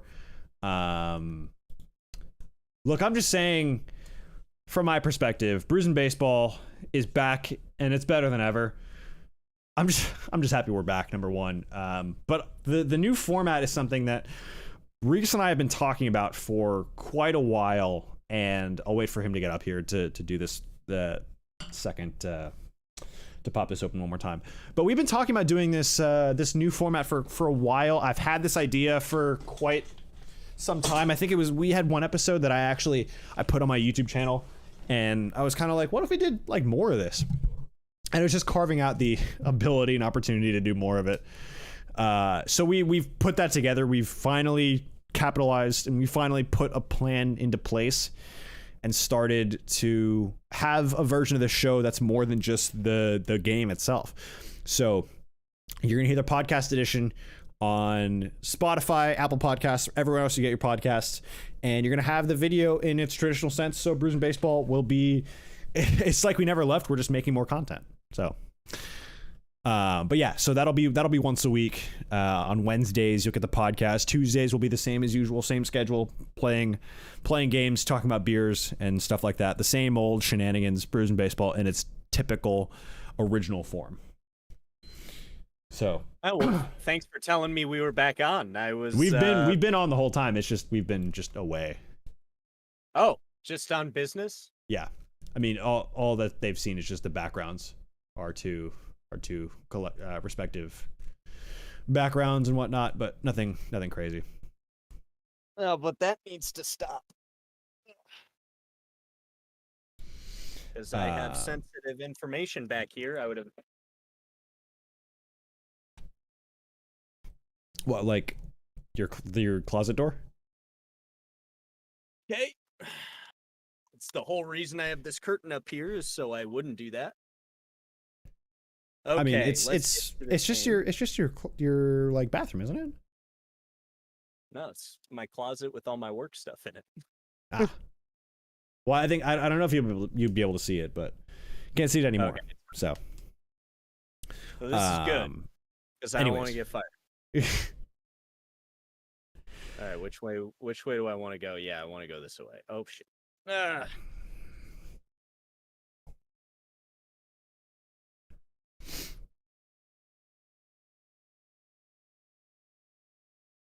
All right, there we go.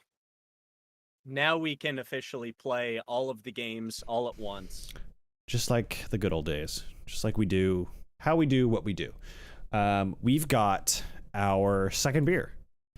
And I think we've got our second beer. We might as well introduce it, yeah? Yeah, I think we might as well show the folks that we have not one, but two beers from Trustworthy Brewing Company. We've got our showroom ready hazy IPA, which is ironically a weaker beer by ABV than the original, than the amber ale, than the other one, the amber ale. 7.4 ABV, of course, from Trustworthy Brewing Company. Here's a little blurb. So the three things are citrusy, juicy, and soft. Just to give you a little taste as to what's to come. If I can find my controller. Is it in my lap? Yes, it is. There we go. Okay. It's always exciting driving a brand new car, and this hazy IPA also doesn't disappoint. Crack open the can and out pours a beer with a light golden color and a total lack of transparency. Fresh and juicy hop aromas fill your senses, followed by a light and pillowy texture and a very light bitterness. This is a hazy IPA you will come to love. We will fix that in post. In post. Okay, so now that I did in the British accent, let me read it, because I don't know what I just said. Well, listen, it's always exciting driving a brand new car. Golden color.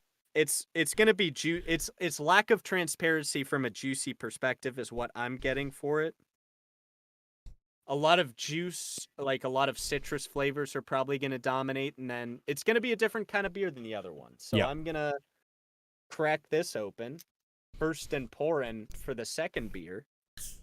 There's so many wires. I'm going to die one day. Okay.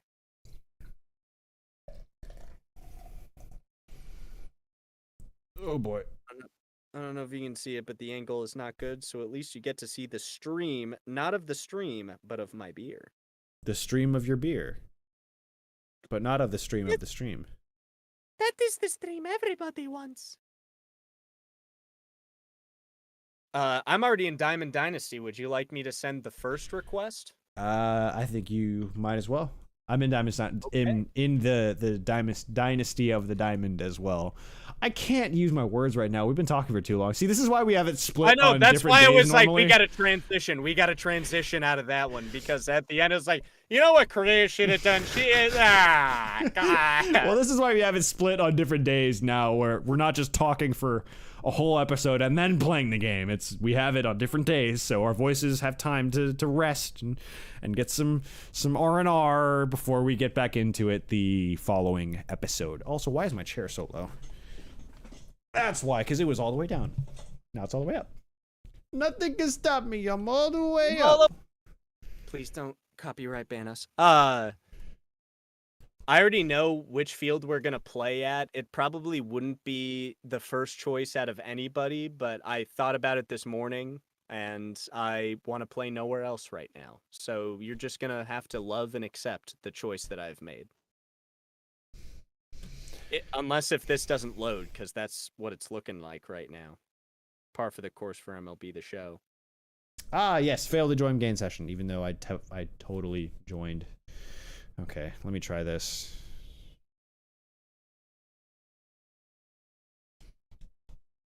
Okay, I should be online now fully, so I should be able to receive whatever requests we need.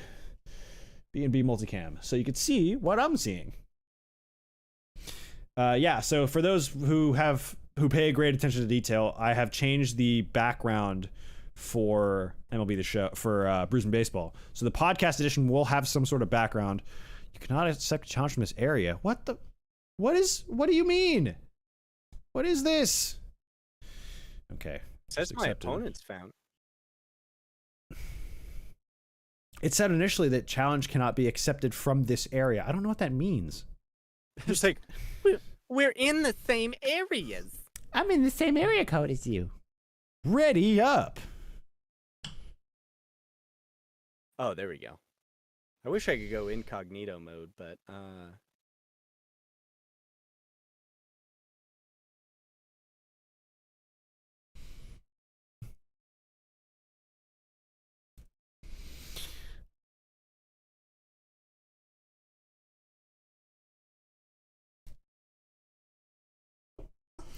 And for those who remember the show in its old format, I have not made any changes to my lineup except for one. And it seems Reese has made no changes except for one as well. So good to know we're both playing this game the exact same amount. yeah. It was funny. I don't know if it was like a random card or not, but it was... I got Al Leiter, and then it just didn't show up in my roster, and I was just like, okay, I'm just not going to work on this anymore. You gave me the CAD, and then you're just going to take it away. Fine. Just hurt me. That's fine. It says, here's your card, and then it says no. Let's filthy. just go ahead and take down the cover athlete as my thumb hits for the MLB The Show PlayStation 2023. button. As my thumb hits the PlayStation button the first time. I mean, it wouldn't have my mattered. controller smells. That's why I'm so bad. No, I'm just bad because I'm bad. We haven't done a first and sipping, have we? We'll do it we haven't done a first and sipping. After this pitch? Question mark? Okay, first and sipping. Oh boy. I kind of shoved it in there. Luckily, Cy Young's windup is V-slow. Yep, and my timing is just early. That's not good. Come on. Get into a 301 Julio is batting. Yeah, Julio's done some damage for the Boba Ballers. I also did not do... I think we have to do 74, but what is the 74 out of in terms of rating? 74 Jazz Chisholms. Just an army Jazz Chisholm. 74 Jazz. I mean, I don't hate that. I don't hate that idea. 74 I don't Jazz. hate it either. 74 Jazz Chisholms. There's a nice double play to end the inning. Oh, Love Wagner! to see it. Wagner! This is Wagner in his home ballpark, baby. Mm-hmm. Love to see it. I'm This so is good at this. IPA. I will say the citrusy, it's good, but the citrus didn't jump out as me as I thought it would. Definitely Based off no. of what the description said as well. Yeah, not a lot of jump to it. That's low. I don't want that. Get out of here. I think it's still good. I don't think I'll rate it as high as the Amber Ale, if we're honest here. Yeah, I'm kind of the same boat. It doesn't. it's still- There's no wow factor. It's still very good, but Yes. that brassy ale really blew things out of the ballpark for me. And of course, you're gonna swing at a pitch that's in the earth.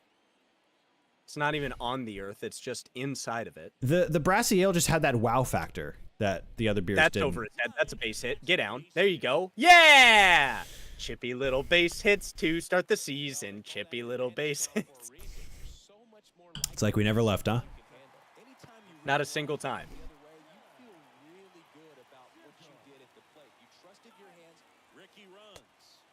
Still got it. He still got it. Of course he did. Why wouldn't he? I pitch out, and of course he still gets it. And he's the base stealing champion, dog. That's true. Oh, I didn't get any of it.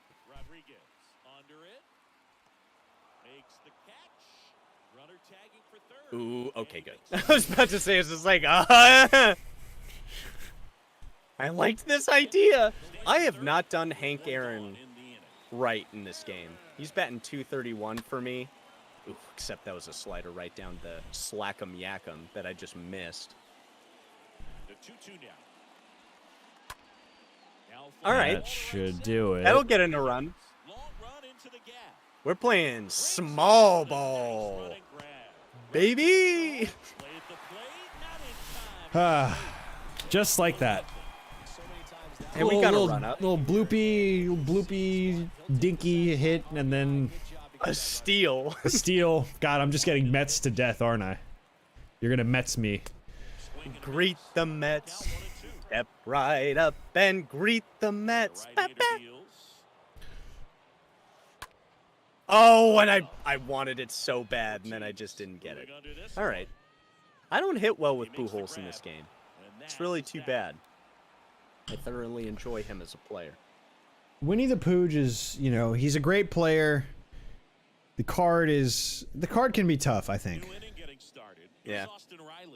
And I'm just also not a huge fan that he's a 60 speed, but you know, we're trying our best over here. Not a rapid boy. Can't be perfect. Uh-oh. Big thick? Big thick? I think he got Big it. thick? We just got it. Big thick?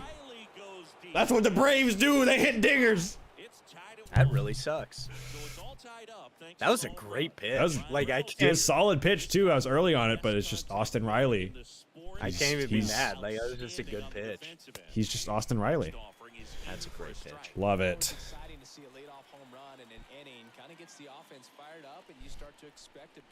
Now it's just gotta.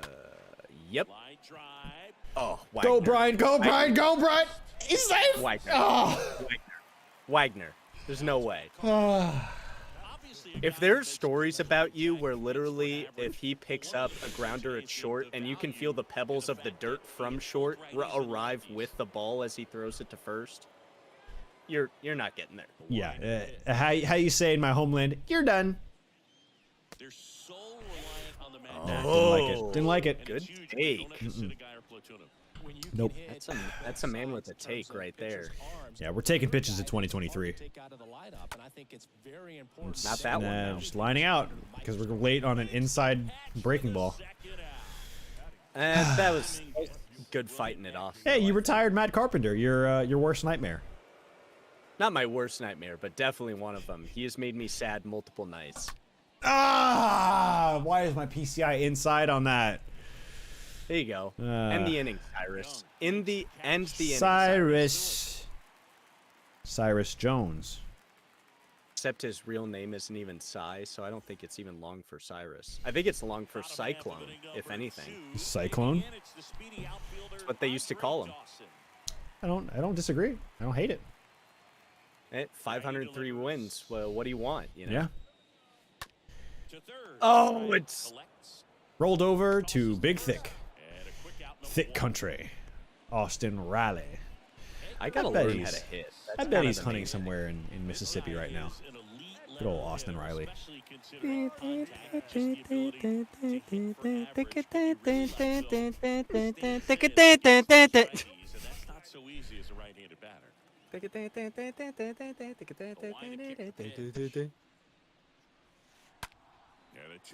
Ah, too late. Just a bit foul. It's a little bit foul. It's all good. We got this, Gar.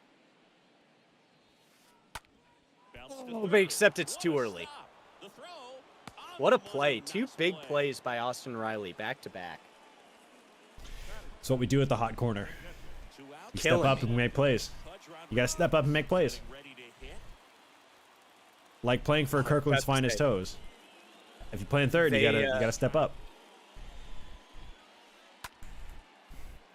Oh, that's gonna be caught because that's just how life works. Oh, hey, how about that? I actually didn't do that fastball too bad. Yeah, 102 as well. Had the That's through the hole. Jazzy Jazz. Oh, what a play! Cover star. Cover athlete for a reason. Let's go, Jazz. Love to see it. Oh, and that reminds me, I gotta get my edit notes back out. Pause for just 1 second. Why is the screen not go? Oh, there we go. Timestamp at 2 hours in the recording. Oh, it's.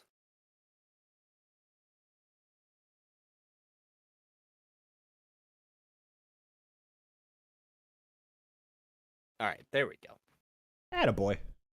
Now we're ready. Now we're rocking and rolling. Yadier Molina. Not fantastic. Not fantastic. Yeesh. Not a good look. Not a great look from Yachty. Yachty or mind. Stung that one though. Nah, he's got it. Hank's got it. Good piece of hitting to get on that. Yeah. If Hank Aaron's gonna do something, he's gonna do that. Yep. Uh-oh. Oh, there we go. Because pitchers apparently still have to hit in this game, which I don't. Which is still hilarious to me. Because like the universal DH started in 22, so like, come on, let's be smart. Come on, a little bit. Come on, guys. Jake. No. No. No. No. Wait. No. No. Jacob deGrom. Texas Ranger Jacob deGrom, which we'll talk about next week on the podcast. That is still so funny to me. It's just. I'm not saying that it's a bad choice at all. No. Especially when the Rangers are dishing out that kind of cash. But I was still like, what? Like, whoa, really? Ooh, that's a little too inside. No, I did not enjoy that. I'm gonna regret this pitch. Oh, I didn't as much as I thought I would, so that's okay. Didn't like it. You don't like him. I didn't like him. Julio Rodriguez. Didn't like it. Oh no! No! Got him! Got him! Dang it! I really wanted to, like, I purposefully spiked it because I knew if it got away from the catcher, you would take off, and I'd be like, "Okay, boys, time to go." Ooh, let's just get back-to-back walks while we're at it. That's fine. Let's set up David Ortiz for a nice little galleta, if we will. Oh, Back up the middle to take the lead. yeah, it's gonna do horrible things. Crap. Love to All see right. it. Attaboy, Jazz. Jazz and Big Poppy combining. Love to see it. It's just a good pitch. No, just. I wanted the swing. I was on it. He was on it. Got called the ball, so you lucked out, dude. Yeah, and then a swing at that garbage 99 up. Located perfectly. 99 I was about up to and say, in. I thought that was the strike. It was a strike. It was located perfectly. It was just not a good pitch to hit. Oh. And with a 3-1 count, you didn't have to swing. Widener is batting 115 for me, and I kind of hate it. He used to thoroughly haunt me. One of the cards in See, like even then, I thought I get it, and it's just not enough. one of his cards in 21 thoroughly haunted that one me. was absurd. That one was absurd. I mean, even when I used it, I was like, wow, I feel bad using this thing. That dead ball era strength. It's like dad strength, but it's dead ball Yeah. era. Dad ball era?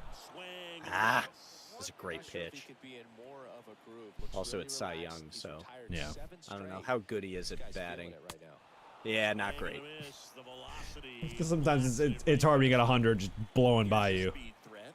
Sometimes maybe good, sometimes maybe not. This joke has been edited for content. Didn't get there. I gotta stop swinging at the first pitch. I'm getting you right now. Yeah, you're going anti-softball, Reese. I'm also very glad that I have one hit and you have two. A hitting clinic. The offensive wonders that is Brews and Baseball. Well, listen, we don't have episodes that are usually this deep into the beer Oh, for in sure. the first game. Oh, I'd appreciate it if he didn't put that changeup right there, but it worked out, so everything's fine. Everything's fine. Everything's fine. 109 exit velo too. Can't ask much more than that. Oh, almost got me digging. Almost got me fishing. Oh, oh, oh. Oh my god! See, it's every time you see me, it goes up. I'm just like, oh boy, and then it falls out of the strike zone. I'm like, oh no. Oh, I turned on it.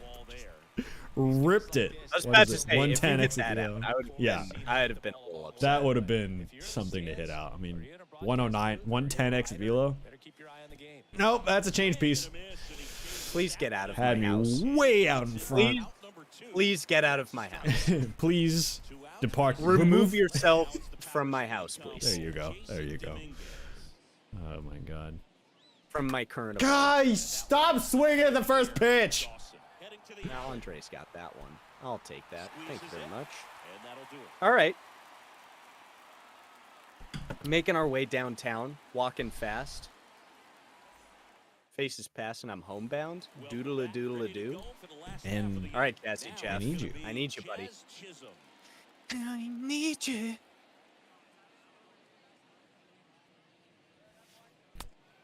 There you go. You don't want that one. It's good speed at the top of the order here. You want to get it on, see if you can get a stolen base, maybe get around. Never the wanted bases it. and pick up a run. I didn't want that one either.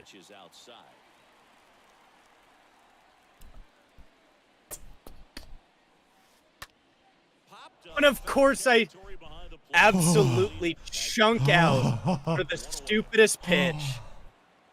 That was a heart palpitations. You Tingus Pingus. All right. Who the heck is Tingus Pingus? instead of a line drive or something hit deep. It's a pop-up Good and lord. an easy out for the defense. That's rolled out. Jazz has got that. Crap. See, I've had some great shortstops on this team, but I still think O'Neal Cruz is the best one of all the shortstops I've had playing this game. The card is so Hot good. take. Who do you have at second? Carpenter. That's a smart choice. Please See, get because I gotta have Matty Carp in the lineup, but I can't afford to sacrifice the 87 plus speed outfielders that I have. It's true. I mean, Matt we're talking Carpenter's like what, like a 47? something like that, yeah. Man, that's a tough one to take on the I struck out? No, it was a walk. Oh, I was like, how did I strike close. out? That was not there, sir. Oh. Gotcha. Interesting. He dropped it. He dropped Yachty. Yachty. He dropped out. And that was against Pujols, too. That was against Pujols. Oh, Yachty. All right, we got 2 on for Gar. Let's see what we can do. I love where this is going.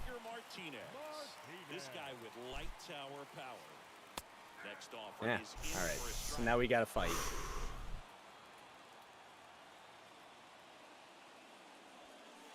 No. No. No.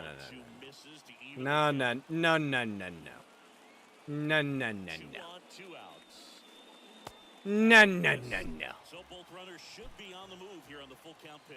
Yeah, this is a good chance to tie up this ball game. See if you can find some open grass in the outfield. Up the middle. Range for days. Dig it! I was kind of hoping that at least For days. I was really hoping I could get that run across, but nah, okay. A through 5, Cy Young's doing all right.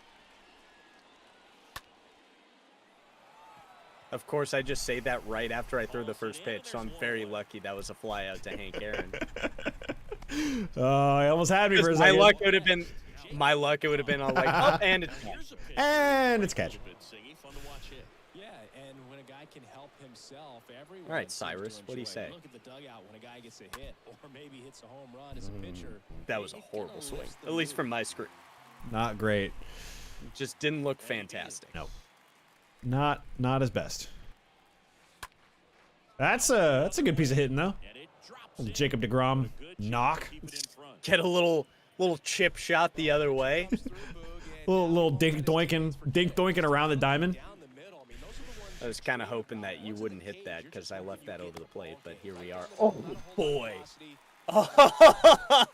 Cover athlete humiliated. I was timed up for gas up and in, and he just goes, "Nope, let me just drop this in here." Oh my goodness. That's too low. I was ready for gas up and in, and just nope. Off the outside edge with that one, and Nope. now it's filled up. Oh! Didn't like it. Didn't need it. Didn't need it. Didn't need it. Lifted in I the got air that. right center field. Ah, Yep. he's got range. Let's go, baby. Let's go, baby. it's early on that. You need to wait a little bit. That was huge. It's a tough contest. Yeah, Offensive juggernaut. It's a game so far. It's There are offensive no Here's the there are no easy outs in Brews and Baseball. It's a There grind. are no small, only small actors. Yeah. Actors with small role mentalities. Brian Reynolds is fast. Oh! I hit that good, too. And there's one down. Crap. I was like, just based off of your face, too, I was like, please, God, Now please, the God. shortstop, Honus Wagner. He's a guy who does it all. Kicks and fires. Oh, okay, got it. Flicked it away. I was just not expecting the slider. Able to produce an outcome, it seems like within the 3rd or 4th pitch of just about every at bat. Got him. That's out number 2. You got me. I thought that was outside. Frozen. Oh, it's right on the outside corner. Good pitch. The 1-1. And already 2 outs for the inning. Let's make it 3. Because it's Cy Young. He is 48 at the time of this card. On the ground. Safe. 48 years old. And that is the inning. It's something like that. I can't remember. It's him when he's registerable on the MLB stats, which I believe is the Boston Red All set Sox. for the start of the inning. And the batter now, David Ortiz. The pitch. Tapped at the plate, What are you but it's doing? a foul Come ball. on, O. Let him throw a cookie to you, and you end up getting on top of it. Well, I threw a changeup specifically because I knew you'd be timed up for the fastball. That one ripped. Oh, He's Ricky's got that. Yeah, Ricky's got Ricky's got it. speed. He hits the Oh, Huge. that Huge looks play. that looks painful. Yeah, that is a brick wall, children. For those of you at home. For those keeping score, that's a brick wall. Bill Mazeroski hits a home run over that wall too. This is true. 1960 World Series. Mm-hmm. Hannes Wagner actually played here. I think Ralph Kiner did too. Ralphie boy. Oh, yeah, that's outside. Okay. 3-1 is on the way. Come on, people now. 3-1. Yeah, it's all right. I can put him on base. Just a Let's big see if old we can game get for Austin Riley. Let's just see if we can get a DP out of it. And stepping in is the speedy Ryan Reynolds. Next offering is Just a good pitch. Just a good pitch. Bottom of the zone. A little out. Come back inside. Crap. 2-2 down. Oh, might get away with it. He's gonna get away with it. And there's a base hit. Get him at third. Okay. They get it in quickly. You know, Wow, I'm far that's too crazy. conservative at running the bases for that. That was a great pitch. Can't complain about that. So tough to get the barrel to anything. And now it's going to be I needed to sneak that by him, and he didn't let me. Nope, he did not. No! Matt Carpenter fuels my nightmares now. Wait, you mean my nightmares? Yeah, sure. Let's go with that. Let's go with that. a speed threat. Outfielder Ricky Henderson. I need some runs on the board. Let's go. Ricky Henderson is up. That's good. Let's just pop out in the first pitch. Let's just do that. Oh, it's 1 and 2, so that was probably the best. It's Might have hard been to a little catch up high. everyone. Yeah. It was a little high. Yep, just out of the zone. All right, Jazzy Jeff, earn your cover. 3-1 now. Good plate appearance there. Able to take the walk. Well, he's normally going to fill up the strike zone and really limit base runners, but his command in this one just seems off out there. A lot more walks than he's used to giving up.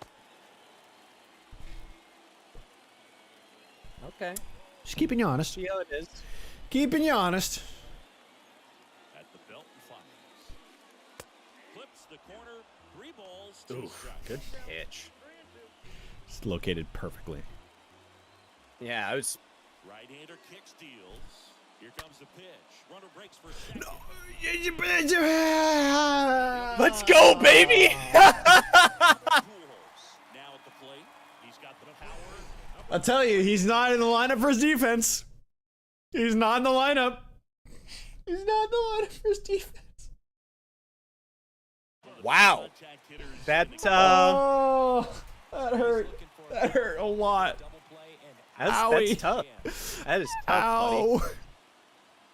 My soul. My soul is bruised. My ego is bruised. I am emotionally damaged for the rest of my days. Oh my goodness. The next offering misses. 3-1 now. Here comes the pitch. Runner takes off for third. Pitch in for a strike. Tag. Save. Got it too late.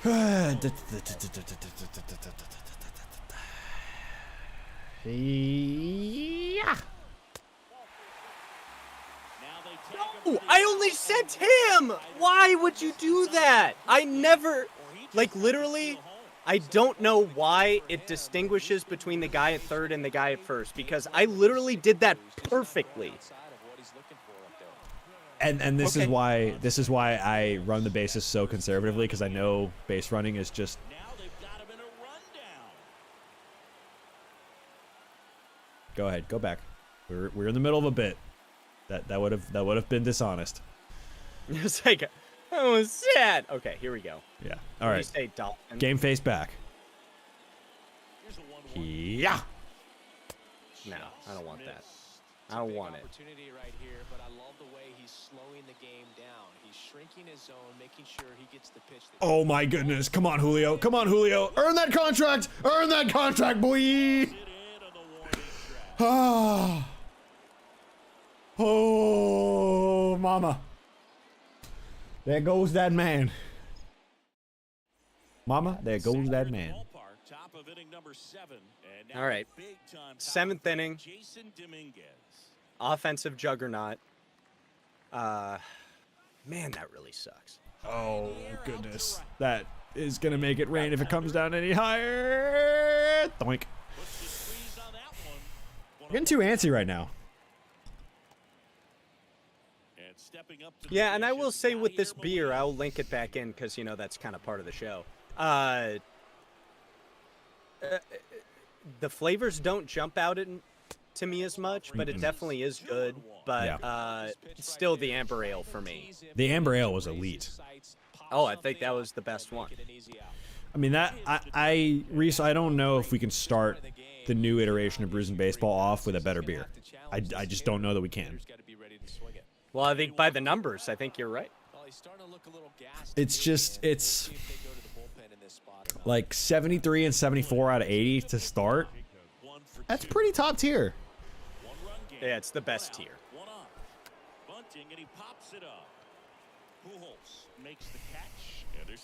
I almost never bunt, and I bunted for some odd reason.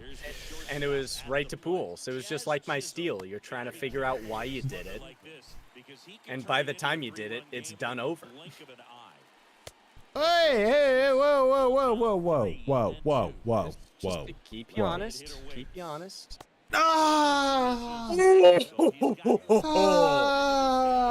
Mommy. Yeah. My soul You hurts have after fallen that. victim to my change-up again. I am doing absolutely horribly with all of my players right now. Let's throw a bunt down. Huh, just kidding. Okay. The tying run at the plate. Oh, owie. Get to first. Go, Get to Jake. first. Get to first. Get to first. Yes, thank God. Okay. So here's what we're gonna do. We are going to take out Gar. Let me guess, you're going to put another fast runner. Not particularly. Oh! I see your game. And your game does not go unnoticed, good sir. It better not. Next to hit, Butch Rodriguez. There you go. That's a big hit right there. Oh. My screen lagged, so I thought he just threw it like 15 yards over the top of the third baseman. Yeah, that thing was hammered. He absolutely ripped that throw, just full send. And I said, hold on. That didn't work. That was just dumb. Why did I do that? Okay, here we go. Can't say that's the more expected game plan. 2-2. This one high in the air to left center. It's not going to do it. Dominguez makes the play. And Oh, what a laser! Jason Dominguez! He's What good. a- Why did I even send him? What a laser! I had to. Okay, He's forcing I the was issue. hoping he would throw it off of the bar. So right-hander.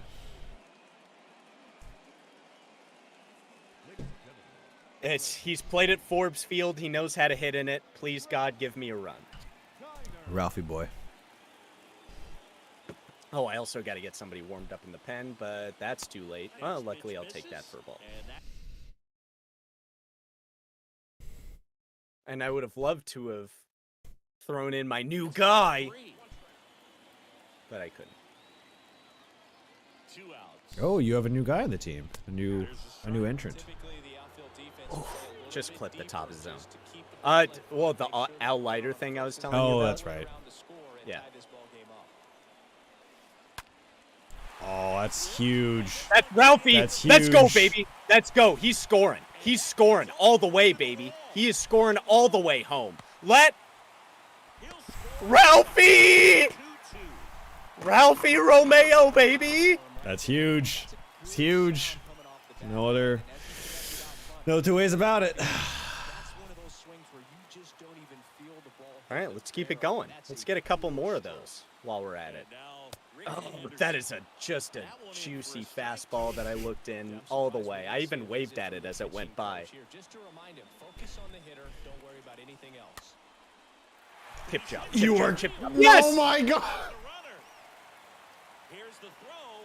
It's No home runs whatsoever. Chip jobs only, baby. Chip jobs only. Let's get it. Giggity giggity.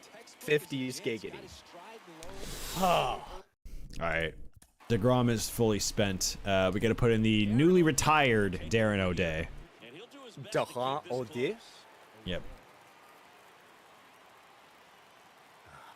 It's And 2-2, so I gotta Chaz go for Chisholm it. stays Huh? alive. Okay, way to fight it off.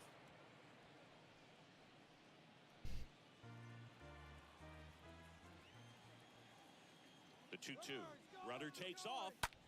And he hits a ground Oh. ball right side. Not quite. Just There's a no little too way. low. There's no way Ortiz actually ever makes that play in real life.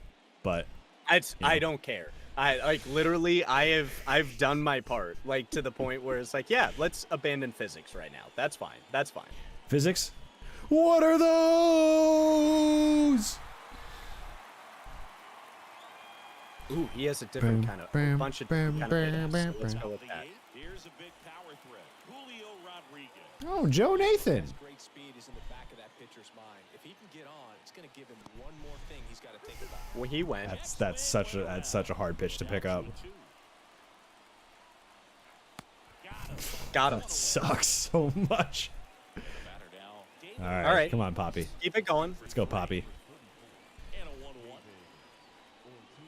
Nope. And there's a ball. God, this dude, it sucks hitting Joe Nathan. There's some base hits. So There's something about the way the ball comes out of his hand that's just so hard to pick up. And this is where you hit a home run right here. The tying Oh, run okay. is on You can base. just put the time That was run on base. high. That was not very good. much to think about. Austin Riley, the next All to right, hit. let's He's go. already homered in this game. The next pitch misses. See that's just got so much bite to it. It's not even the velo. It's just On this count, He's got to throw it over the plate though. Is kind of speed, half I of think it. you got to put him in motion. Try to avoid a double play here, boo. Oh, and now a wild pitch. Oh, throw it to first. You. I threw it there the first time and he just didn't do it. pump fake. Why would you be a bad boy? The 3-2 is Two off back-to-back the walks. outside edge, and Can't that's do that. ball 4. Pretty much the last thing All right, we're fine. arms or free passes, especially in spots like this. No, why are you swinging to the first pitch? And a foul ball. Yep, Get foul, that's get foul, it. get foul, get foul, get foul, like fully foul. Nope. Makes the grab. 2 away. Now it's Forest Field. It's So first and second, All right, 2 come on, Matty Carp. Now it's the second baseman, Matt Carpenter, known for his late inning heroics. Didn't like it. This one gets away at the plate. Well done behind. Clearly, Jazz did not understand the assignment there. He's just like, no, I'm good. Got him. Let's go! That ends the I'm not gonna lie to you. I was amped through that whole pitch. I was like, no, please, God. bottom of the 8th. And here is Hank Aaron. Oh my God, that looked high all the way. Yeah, I don't have a 1 and 2 counts. That's fine by me. Okay, here we go. Next offering Oh, is in that's for just a strike. great pitch. Can't be upset by that. O'Day ahead 1 and 2. In Ah, the air that right is so hard to field. pick up off the sidearm. On the Okay. run towards the line. All right, everything is fine. Everything's There's a okay. I mean, it's just good for you. I'm not using Trevor Rogers. And now it's Albert Pujols' turn to hit. Trevor Rogers This would guy be. makes great contact. One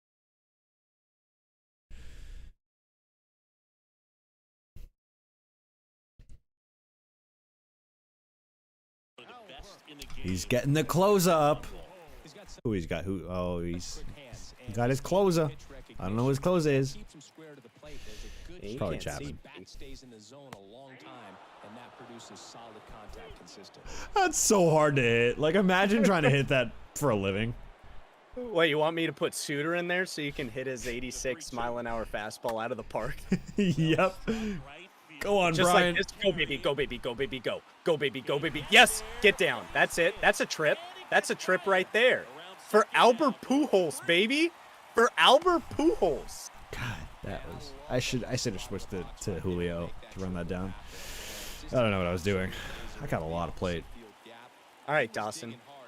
Get the ball out of the infield. Ah, Like that.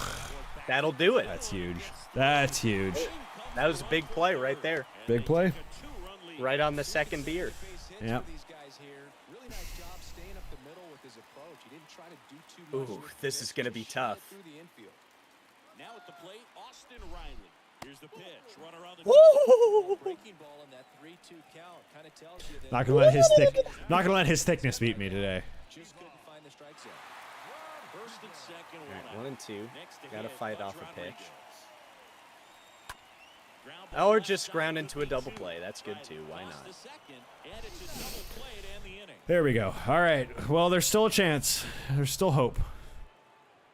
Hey, you have a pinch hitter too coming up. Back here at the ballpark, all set to start the Yep. I wonder who it's gonna be.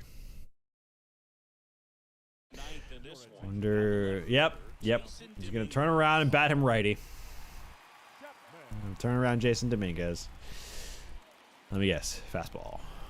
Oh, that insurance run on the bottom of the eighth was so good to add on, especially with this hitter at the plate. If he goes deep, you're still up. Oh my God! Except I can't locate any of his pitches, so That's. here we I'm are. fine. I'm okay with that. I'm just gonna. And there's ball 4. Yeah. Go ahead. Throw me strikes. To go home quite yet. Well, on How was that not one? a fairly quick inning here. Just Okay. high. A little bit out, just a little bit out of the zone. Yeah. It looked so good from here. I was like, "Excuse me, sir." It was a If you good looking could- pitch. I just was really willing to lay off it if necessary. Just like that one. Just willing to lay off. I don't know if his off speed. is Willing on. to lay off. The next offering misses, and the count's full. And a pitch.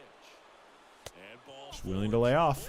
I don't like this. I Doesn't- don't like this at all. doesn't have the You're strike supposed zone. To get those first 2 outs. Trying to protect this lead.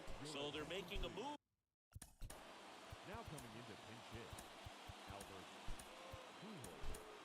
Please don't blow this for me, Chapin. I swear to God. No, I didn't get it. Dawson. And Dawson's got an arm, so he'll throw out Julio if he tries to go. Pulls it down and he makes the catch. Got him. Both runners By a mile.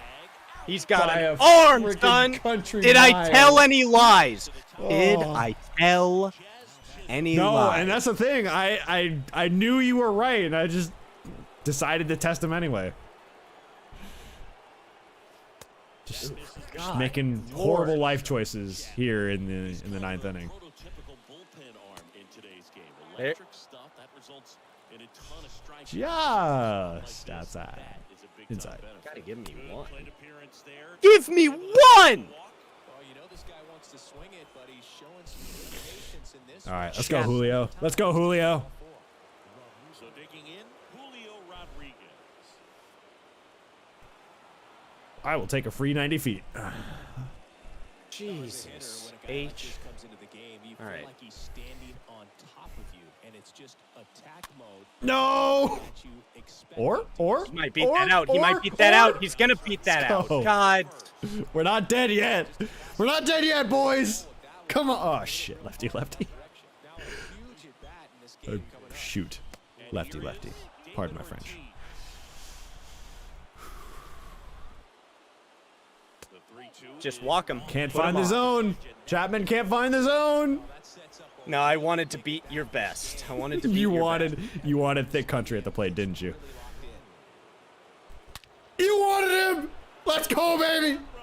Come on, let's go. His thickness has come through again. He is the Austin Riley. Take out Chapman. Let's That is- go. Let's go. I don't even care. I'm not even gonna warm him up. That's just horrible. God, how do you give up that 3-run lead? 115 exit velo. Just Now here is crushed it. Gonna count 1 and 2. All right, we gotta come back now. Swings and fouls one off. God, Chapman, how do you start the year off like this, dude? Man. All right. Let's get the ball over the plate Ah, here. Finally. Brian. Hey, that's what I needed 20 minutes ago. Reynolds for the out.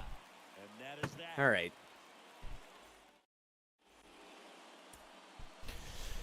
Crap, and I've got Suter in. All right. So they turn to Edwin Diaz out of the pen. He has a great slider. Let's go, baby.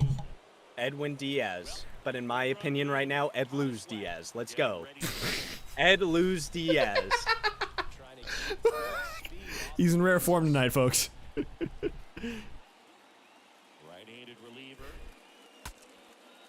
I was in the zone. Firewood. Crap. Pulls it down, and there's one. How do you give up 3 runs, Chapman? Ball game and get the first hitter he faces. Just makes everything Okay, slow down a so- little bit, and then from there can really settle in. Yeah, this is the only option I got. George. I got to go to the bullpen.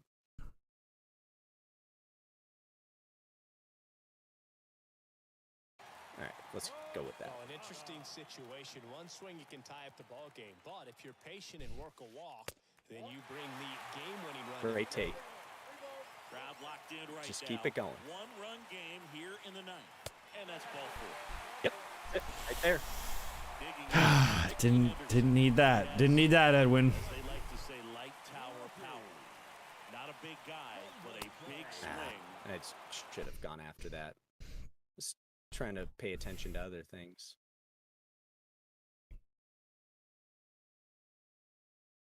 And thunder in that bat. If he doesn't get a knock right here, that pitch he Let's just go. took is going to eat at him for a while. You might not see another pitch like that from a top-level guy like this. Righty delivers. And a swing and a line drive at a Get out, right get out, get out. field. Crap! Pulls That was a it in great for hit. the out. Too bad. Yeah, good piece of hitting. Jazz Chisholm digs in down. All right, Jazz. This is You his could, moment. help my team. I'd appreciate it. Is just one strike away. Clemente on the go. And he's gone. Throw a second. Crap. Tag, Yep. out, and that's the ball game. That's how we do it. These guys had to Hate battle that. with that 10th man. Those fans may Well, not for the have next known, game, I'm but just you going to can axe my lead the team, ninth inning. especially Down. Chapman. I never want to see Chapman again. In fact, I'm going to be out of fury, so vamp for 30 seconds until I come back. I need to blow off this steam. This is how do you do that, Chapman? Honestly, if all things just give up run. Well, folks, that's how we do it. That's how we do it here at Brews and Baseball. Here at the Boba Baller Empire, the Boba Baller headquarters. We leave it late, but we get it done. We get the job done. That's what matters. We are all witnesses to the greatness of Edwin Diaz. And by that I mean literally Austin Riley coming through in the clutch.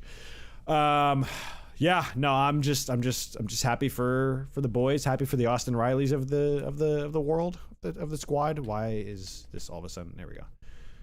No, this is the squad that I want. Yeah, good. God, did we need that as a team? We needed that to start 2023 because honestly, the last few episodes of 22, I think Reese had me 4, maybe 6 in a row. Had not been good until just now. So we are all witnesses to some much needed greatness, much needed ability from the lads. Really, really love to see it.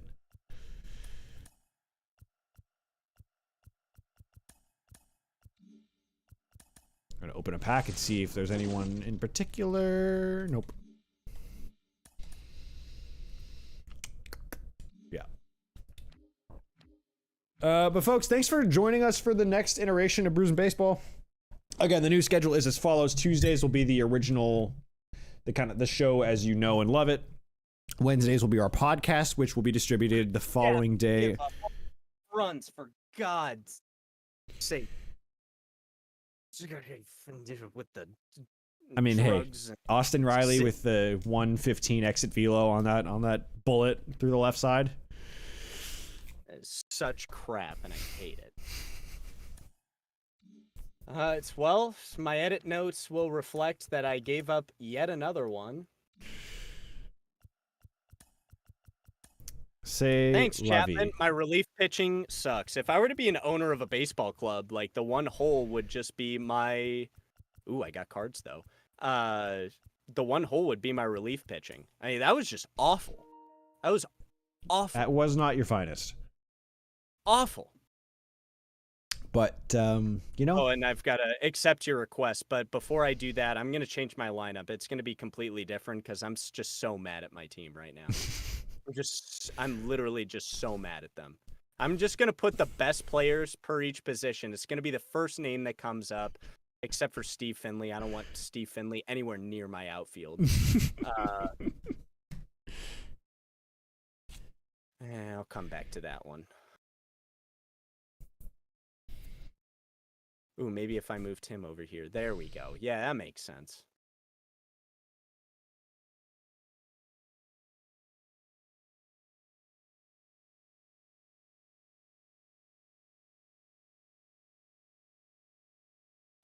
Dun dun dun dun dun dun I dun guess dun I- dun dun. Toot. Who would have thought a Braves fan would use Edwin Diaz instead of Emmanuel Clase? But I figure you're so used to seeing Clase that I'd throw something different at you in a late game. Well, it wouldn't have made a difference because apparently I can't close out a game. So that's I mean, both those guys are outrageously just hard to a hit. tough day at the ballpark. Yeah. I really want to buy this guy, but it's out of my reach as of this point. Unless if well, let's see now. I want to see just to mix things up a little bit if I can afford this person. Nope, I can't. Crap! All right. We're fine. Everything's fine. I'm just furious in every way possible. Now we can leave him in there. That's fine. Let's put him over. Nope. That's what I want. Yeah, that'd be interesting to put him in the lineup. Let's see what happens.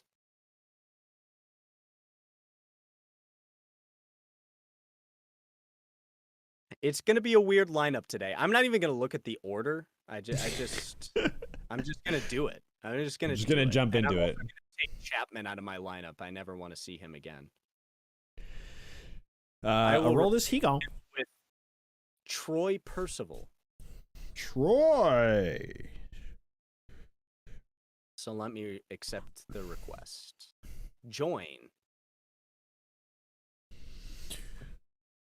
I'm still just so angry.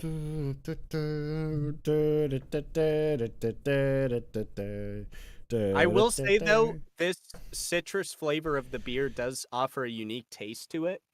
It doesn't. I feel like it's kind of late breaking though. Like it doesn't hit you until It's later. late breaking. It's not as intense. Yeah. I mean, it's a hazy IPA. What do you want? You know, but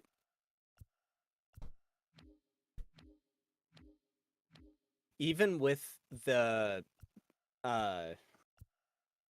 brass jar, flavors were really muted. So it could be a similar thing to this one.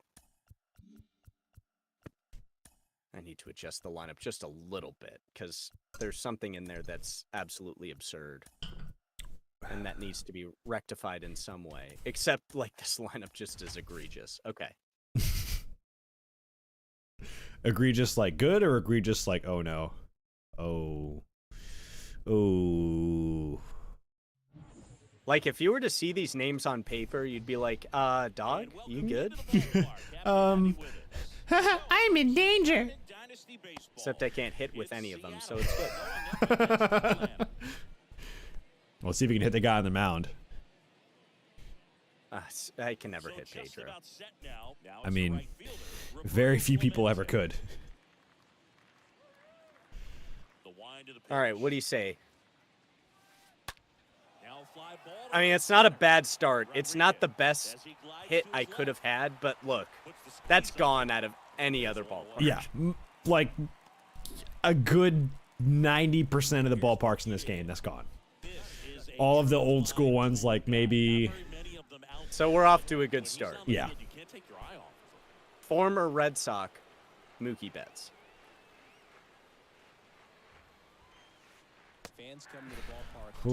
Ooh, that's a I didn't cookie to think that would mookie. buckle and go in. Such a talented I player going out there every day and took it putting all on the way. show That was he stupid. does. All right, Just here a we go. joy to watch. One more time. In the gap, past him. Past him. Ah. See, you hit it really hard, but the only problem is you hit it too hard on that line. Oh, and the polo grounds, it sucks too. Yeah. Ooh. That was a mistake. I did not mean to do You that. gotta back off the mound. I'm just rattled by Hank Aaron. Rattled by Hank Aaron bunting. Yeah. Oh, I had a couple of those last game. Believe you me. The fact you laid down a bunt with Hannes Wagner, I still will never, or tried to. I will never understand. I had a runners on first and second. If I could get him in second and third, take away the double play, and I have a 1 out. That's just a sac fly, and I get the run. Yeah. And look at how much good it did me. Thinking with a small ball brain. It's like, I'm a dead ball player. What do you want from me? This is how I was raised. As a young boy. In the air, center field. Is that getting down? That's getting down. That's a base hit, and that'll put runners at the corners with 2 away. Oh, Julio's too casual with it. It's too Nah, casual. but he was in there. He was in there for a mile and a half. One shut up. You already know that. Somehow he got the barrel to it and hit it. Double steal to the right side. Carpenter gloves it, gathers. Nope. And throws to Okay. first. And a good first inning for the boys. Yeah, I'm just crapping the bed. Go, move on to the next one. I don't care. Okay, there we go. The first, and the batter will be the shortstop. Jazz All right, Chisholm. let's go, Jazz. Next off. That- For a strike. That's, I was gonna say, it's That like if that sucks. wasn't a strike, I would have hurt. that sucks. Experience as a hitter watching that go by. Oh, that also sucks. That almost That took his head doesn't off. help. Base hit. To a good That almost took his head off. That first hit with Jazz Chisholm, though. Yeah. All I'm saying. Good piece of hitting, too. Just down in the zone, take it where it's hit. Not every hitter's capable of getting that kind of jump off. Oh, no. Same thing. Just jumped all over it, but darn in the zone. Racing over to make the catch. There we go. Right back in. David Ortiz will hit next. The large father. Chisholm leads off first with 1 away. Come on, Big Poppy. Right side. Through How the right did you- side. Clemente to third. Oh, I ran on. Just ahead of the tag. Just one of those seeing eye base hits through the infield. Just kind of How did that not get him? How did that not get him? How did that not get him? How did that, hey, whoa. Whoa. What are you doing, Austin? Santa Maria. That's absolute crap. Here's Austin Riley. Could have applied the tag well sooner. That's going to be the first run of the game because of that And he makes the stupidness. catch. And there's 2 away. And they'll score first. Hit on a rope. Man, sometimes that can be a little tough to score on. It was hit already in the so first hard, inning, and I can't hit back with to the bag the good tag. gosh darn. Takes a little bit of time by the time that outfielder catches it, but a really good job of And that's getting it gone. right. This one is blasted to right. Polo grounds, ding dongs. Way back there and gone. Oi. All right, 2 down. here you go. Fastball down the middle. Just take me Time power. to town. He was Game actually dead doesn't- serious. Well, with this many It's no, the game doesn't want me to win. It's never wanted me to win. Here you go. You Take won another the one. last like 6 in a row. Take another one. Take another one. Why not? Just take it. Just No, take it. what? Whoa, hold on. The fact take it. you've Just won take it. like 6 in a row. No, This- here's another one. This is Just my take it. Just first take it. win in like Just in take it. months. Just take it. Just take it. Just take it. That's yours. Back there. Polo grounds? That'll touch down off the base What of the heck? I was right under it, afternoon off right with a double.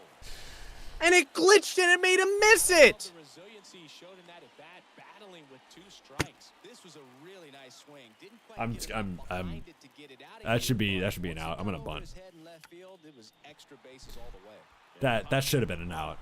Like there's no way he deserved that. Oh my goodness. I'm still in shock about that. I was literally right underneath it. No, I saw you What? too. I was like, yeah, no, he's out. He's out.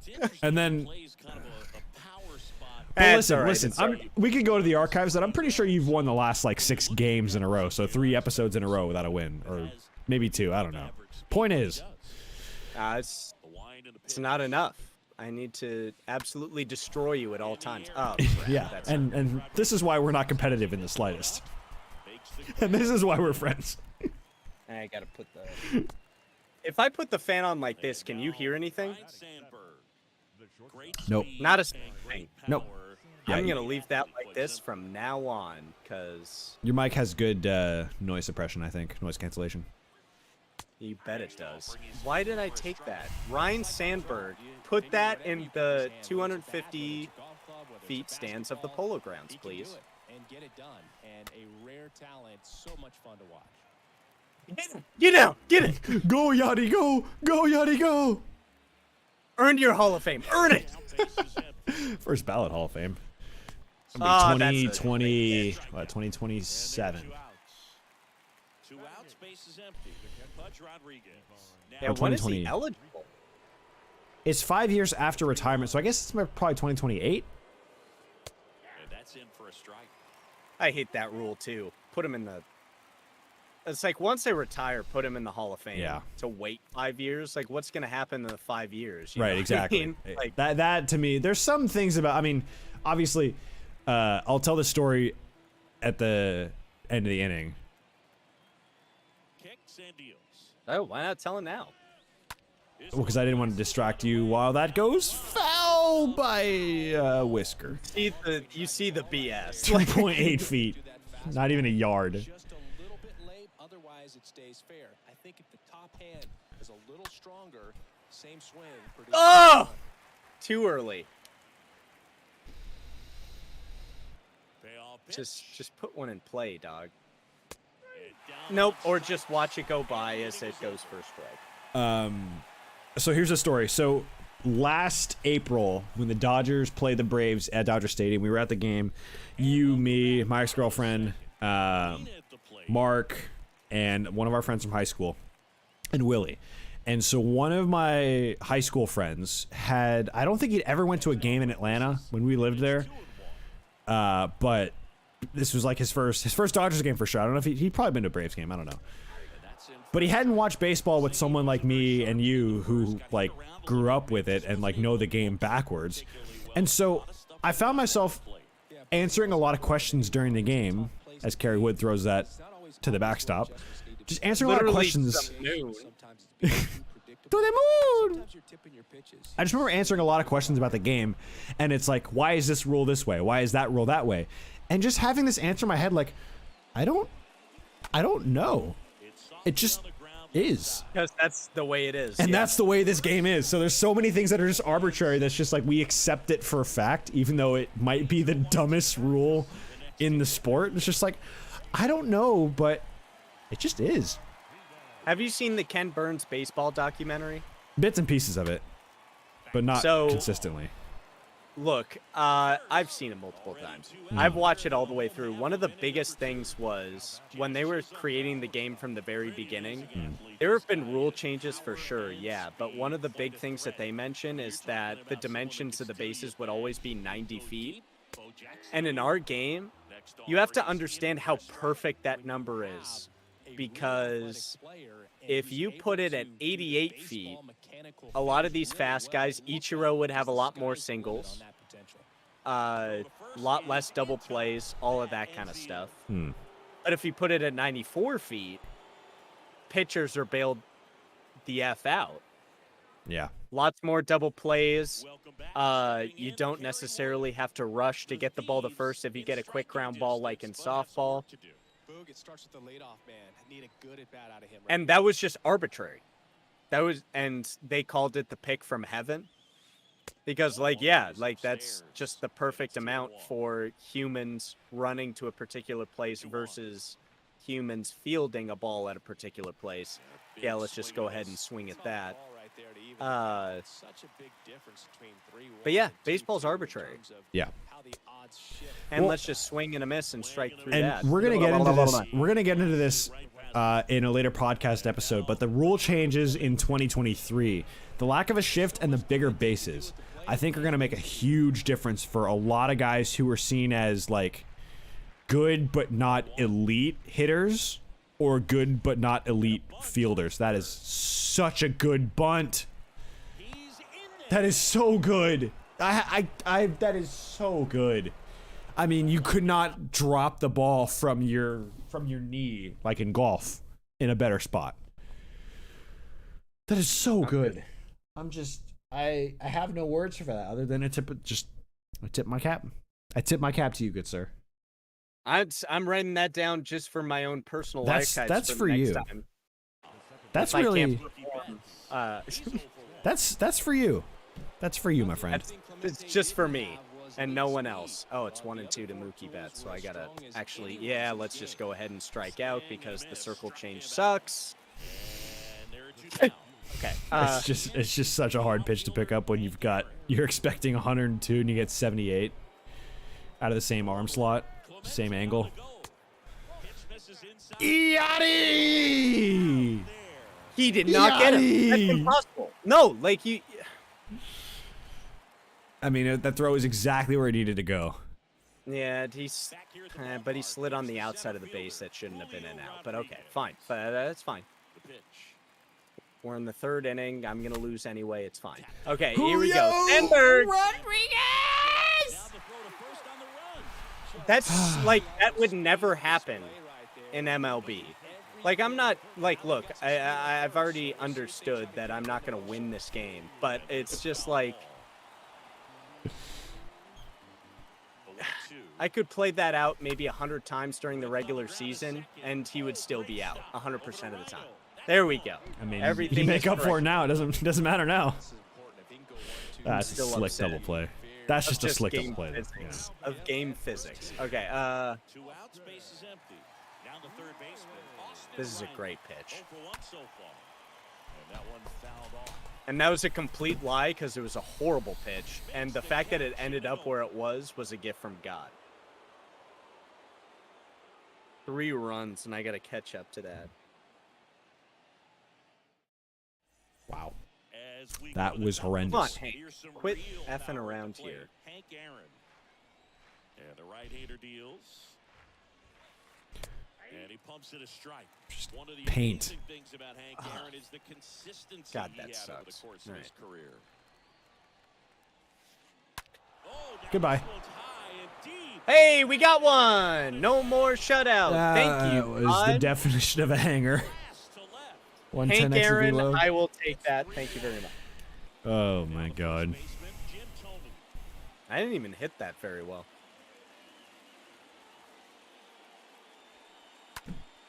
Dude, stop swinging at the first freaking pitch, son. Uh-oh, uh-oh. Is it in? 1 down.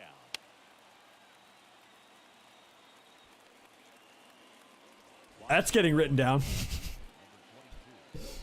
What do you think I'm doing? 256.40. Season, just 1 point shy. Good If I don't, lord. it's like, as long as I don't get shut out, everything will be fine. Well, there's no shutout. This guy's pretty special. And that one lifted in. Yeah, but that's not going to go anyplace. That'll be out in every other ballpark except this one. I don't know. I think Comerica Park's probably holding that one in. That ballpark in Detroit is a beefy boy. Not anymore. Well, I mean, even now, I mean, they're 410 bringing- at field. 410 is still a long way for center field. Oh, I know. That's what I'm saying. It's like, oh yeah, you're right. It's still beefy. 410 I mean, it's not center field. 420 like it was back in the day. How, dog? There's no way. Painted. I need to look at that pitch when it comes. That was painted. That was painted. That sucks. No two ways about that. It's a crappy call. Pitcher's pitch. There's. No, he's got it. That thing dove It's been on my screen. glitching. It dove. Like it's been glitching out the entire day, and I'm not excited. Oh, about the it. whole time, all day. It just doesn't not do that. Right down the chute, and he fouls it off.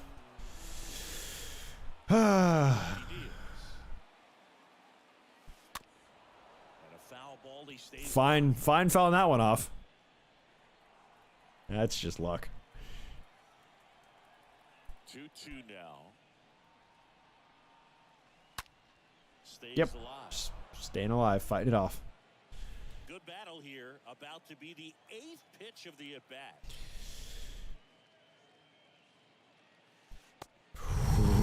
I was close to swinging. Oh. The 3-2 is Dude, It's a hell of a walk. locate your pitches. Hell of an AB. Saw a lot of pitches and ends up drawing the walk. Very gritty. All right, crap. Who cares? Just throw it down the middle. Yeah. Clemente flying after this one. Run, boys, run, boys, run, boys, run, boys, run. And it gets by him. 4-4-4. Send it. What? You threw it to Mookie! But in there. All right, yep. All right, I lost. Here, let's put it down the middle again. There we go. Yadier Molina. This Kerry Wood sucks. Yeah, that's the only way I can get outs. Just put it right down the pipe and hope for the best. Puts the squeeze on God. that one. 2 down. I'm just awful at this game. Here we go. Come on, Hank. So Put it now back here's in. the pitcher, Pedro Martinez. Rounded out his first time up.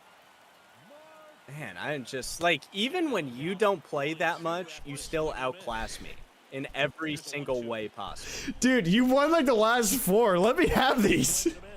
No, I refuse. And folks, this is an idea of how competitive we are. Like, no, I'm not gonna let you have this. You have outclassed me in all of the times, even when you haven't played. That's outside. If it's called the strike, I'll hit somebody. There we go. Finally. And here it comes. All right, here we go. Hey, there we go. We finally got one. Don't Hey. past it, Austin.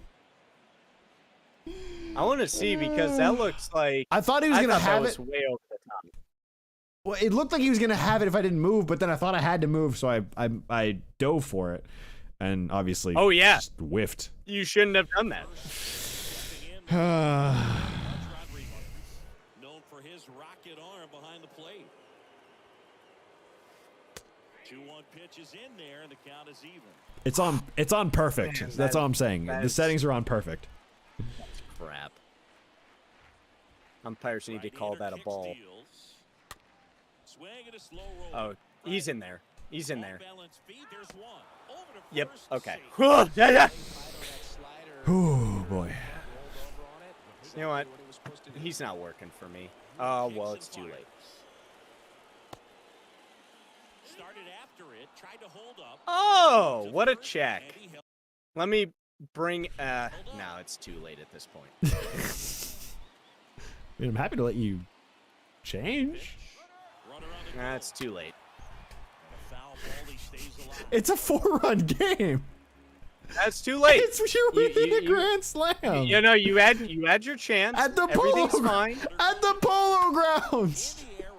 I'm playing baseball. That's in for a base hit. That's in for a base hit, sir. Just tag him, Poppy. Why would... And now here is Roberto Clemente. Just tag him. Tócalo. Por favor. Tócalo. Like, I didn't even touch it. What am I supposed to do? I'll go back. It's like, what am I supposed to do? I didn't touch a single button. He just rounded the bases. Okay. Everything's fine. Everything's fine. We're having fun. We're having fun. Now it's 2-2. This is fun. We're having fun. And he deals. And down on strikes he goes. There's no way! There's no way! Point to me where this pitch was. We head to the bottom of the 5th. And now, Jazz Chisholm. Point to me where it was. Seriously.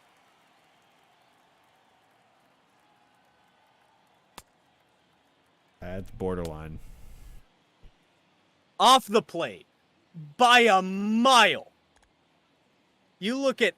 Oh, crap. It isn't. Crap. I It's a mean, great pitch. that's so close though. That's so close. That's close. I hate it. Left-hand batter waits. Man, that hurts. That hurts every fiber of my body. Every part of your soul. And a pitch. Yeah, and of course you turn that around for a base hit, because that's how that works.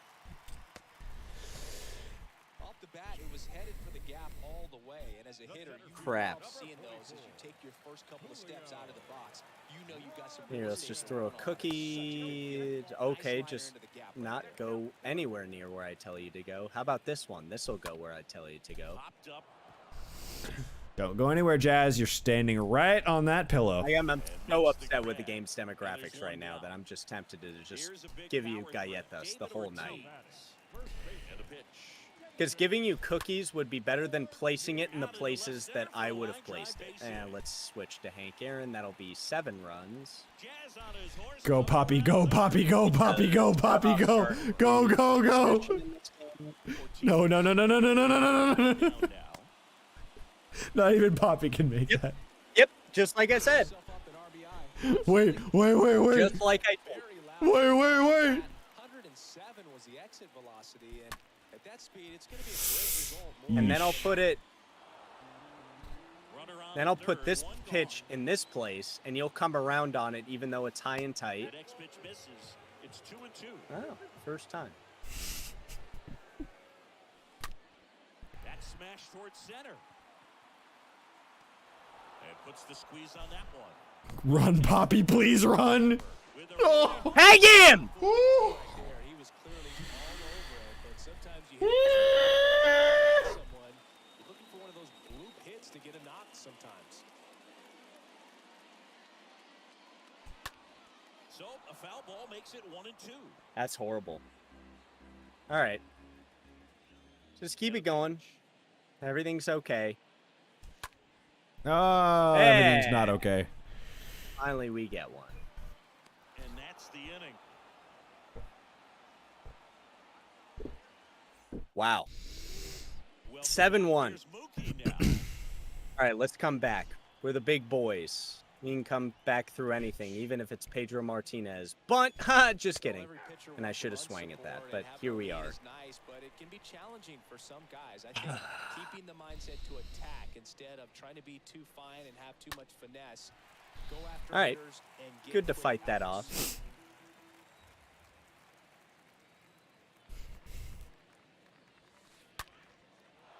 Bam. There you go. Get past him, because that's how it works. Oh, no? Okay.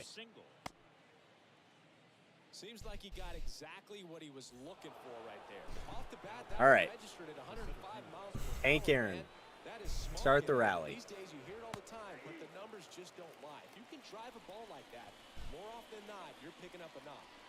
Here's a 1-2. Mookie on the move. Pitch in for a strike. Strike him out. And that's Not a quite throw him out. Not even close. How was that a strikeout? Oh, it's right over the plate. That's why. All right, cool. Good times. It's a 1-2. Oh, goodbye. Pushes one. Whee! Way back and gone. You know, just trying to keep it an interesting ball game. Yeah, You keep know. it within reason. And now it's Truly within a 1 possession game. I haven't heard you for the past 30 minutes, so that's great.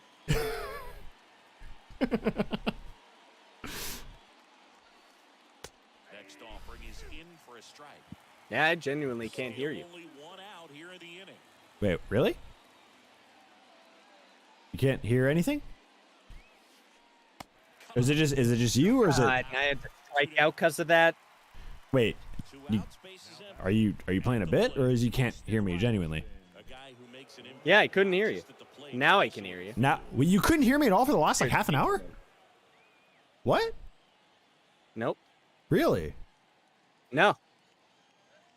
The count 2-1. No. Just keep talking at a sort of vamp. That's fine. Like this tempo. This. All right, now I volume- can hear you. Everything's fine. But you couldn't before. Now I can't. Oh, okay, it's fine. It's fine. Just pitch the ball. I'll figure it out. Things are fine. I'm just really sad as a man of the cloth Whips it to first on the and run. of the Bat Christ out Church. number 3. Yeah, because let's just end the inning because you're gonna win.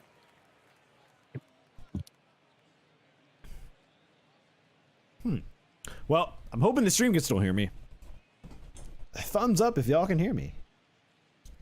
Like, no, it's not your fault at all. It's just this connection to the speakers is just really not great. Gotcha. Here, let me just give you a cookie right down the middle. For me to subsequently foul off, because Yeah, still can't. I'm going to get ahead of 101. How are you going to get ahead of that? No, it's not your fault. It's the connection between... I might take out my headphones, so just... 1-2. Smoked. Went into the shift. Got it. That's one out as they get the leadoff hitter at Smoked sixth. right into the shift. And as my thing falls off here...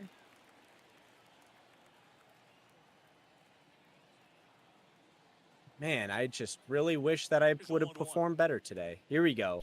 Tough day at the office. Terry Wood, Jason Dominguez. There's a fly out. My fingers hurt. Swinging at the first pitch like a friggin' novice. Like a rookie who's never played this game Might just be the best hitting catcher in the game today. He's so valuable in his life. behind the plate, but offensively, Whoopsie. he's a middle of the order type of bat. All right, let's try especially when you now. Talk about catchers, and their number one job is to handle the pitching staff. I think I hear and things, prevent but, runs. you know, let's This guy just is able to keep things add by runs ear. to Hey, the a 1-2-3 inning? Makes the play, and it's out number 3. You could say that this is a new development for me.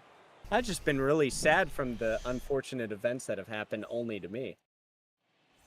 Back here at the ballpark, and stepping in is the That's what the speed announcement right was. So receiver. Jeter was on the Tonight Show tonight, and he was on the Tonight Show to announce that he's on the cover of the collector's edition of the show. I was going to say, like, what did he sing? Like, So that means he's in the game.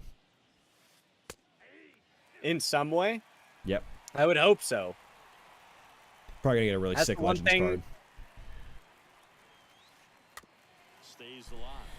Now batting the He's shortstop, really good. number 2, Derek.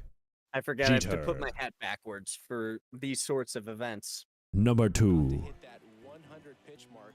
Derek 7. Jeter. We'll see how far they're gonna ride him, but Number it's two. been Number good so 2. far. In the air, right field. Please get high enough. Please get high enough. Yay! Yeah, I was never bringing that back. He blasts one out to right. and Polo Grounds. Washington State native Ryan Sandberg. now at the plate, Um, Rodriguez. If Spokane? it's within Was it 3, Spokane? I will take that. Is he from Spokane. Spokane? Is he from Spokane? No. I think he's from that area. Yeah. I'll have to look it up again. Maybe Spokane County, but not Spokane in general. But we'll find out After at these, the end of after these messages. Get the down, please. Rodriguez, right there. Get I've the had to censor Fjork. myself so much down. get the fork down. Poke that fastball. He's all over it. It's just frustrating when you can't get it to fall. Maybe next time up he'll find a hole. Your attention, please. Now coming into pinch. Oh, Giancarlo. Also known as Mike. Also known as Giancarlo. No. All right, don't pitch yet because I'm trying to. He's looking down. Oh, believe it or not, born Spokane. So shout out to my dad on that one. But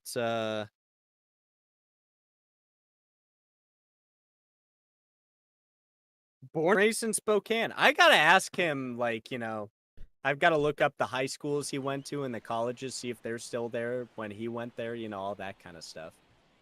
Ball to strike. What a Spokane's time to own. be alive. Oh, I really wanted to hit that, but I didn't because, you know, bingo, bango, furry triangle.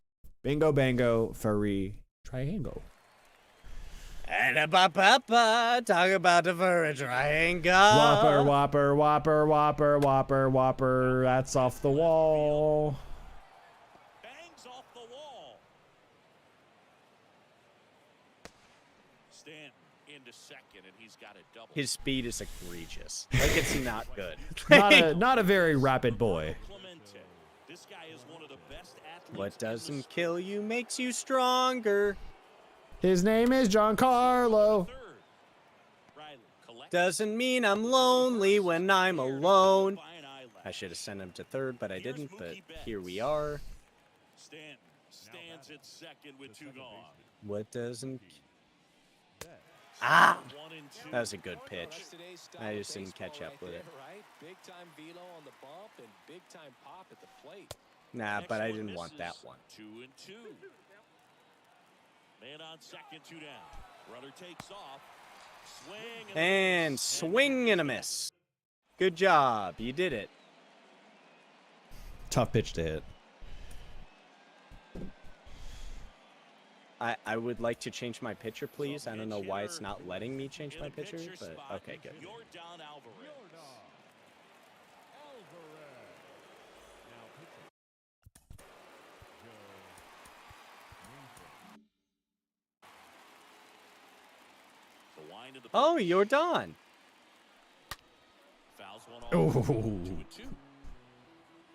Yeah, there's a reason Jordan's in this lineup or on this bench. Comes the pitch. It's one reason, and one reason only. Foul ball right side. It's to get knocks. I- Finds its way through. To get lucky. And by knocks. knocks, we mean one single. Yeah, one very lucky knock. At the top of the ball, Nothing but else. Not much. That was hit pretty hard through the infield, so I think he'll be happy with that swing. Definitely generated some good bats. I just don't think I'm that great of a pitcher in this game. That's a strike, though. It's not what you want to see out of Against Jazzy Jazzy Jeff. In the air, out towards right. No, this is annoying. To his left. And It's puts the like, squeeze on that. you think this is annoying? Try coming back from a 3-run deficit. And at first, It's a 3-run deficit. He's acting like it's 13. has turned I'm trying! No, but It's hard! the other way. I want that. Thank you. Trouble here, puts it away for the Yeesh. out. And there's 2 down. the hitting has gone awry. Oh, Poppy's got a Well, triple and a it's single. just like, And the pitch. it's just like, that's a strike. He went around, sir. He went fully through the zone, and if you don't... Next pitch is inside. And the count is 3 and 1. Everything's fine. Everything's fine. Everything's fully in control. I'm just very sad. Movement in the infield. Hitter's got to stay focused on the pitch. Swing, and that ball smashed on a line. And a base hit. Throw Holy stops the lead runner at second. 2 on and 2 out. I had to, Had to pump the brakes on that one. I had to censor it a little No, That's- Justin. Whips it to first. bit. There you go. And All right. that is the inning. Come on, boys. We need 4. We need 4. 3 at least. Welcome back. And it's Dame bottom lo of the ninth. tres. Start the eighth. Oh, Munoz. I know how to hit Munoz. Trying to protect this lead.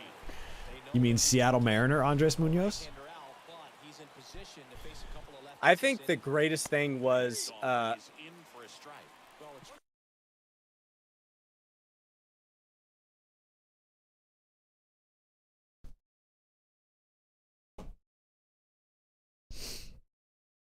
Strike.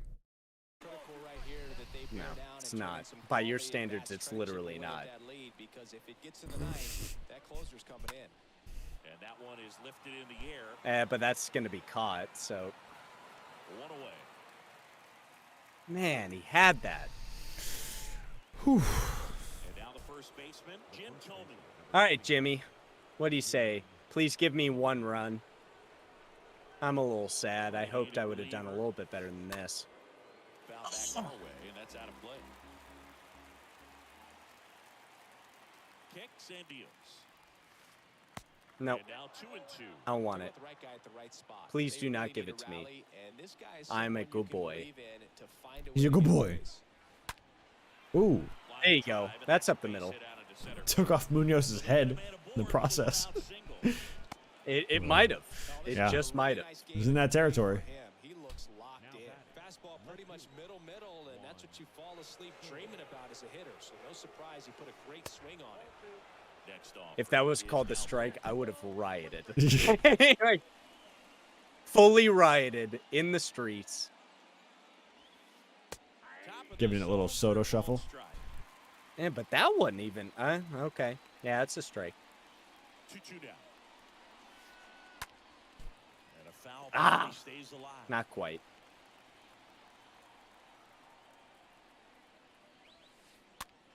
But that's not what I wanted. That was inside, and you knew it, and you'd still hit after it.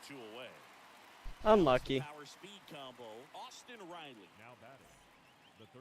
The power speed combo, Austin Riley. No, homie is not fast. Homie What do you is mean? not He's not a 99 speed. He would be a cheat code if he was 99 speed. Is he Bo Jackson? God. Wow. That's a strike. Woo.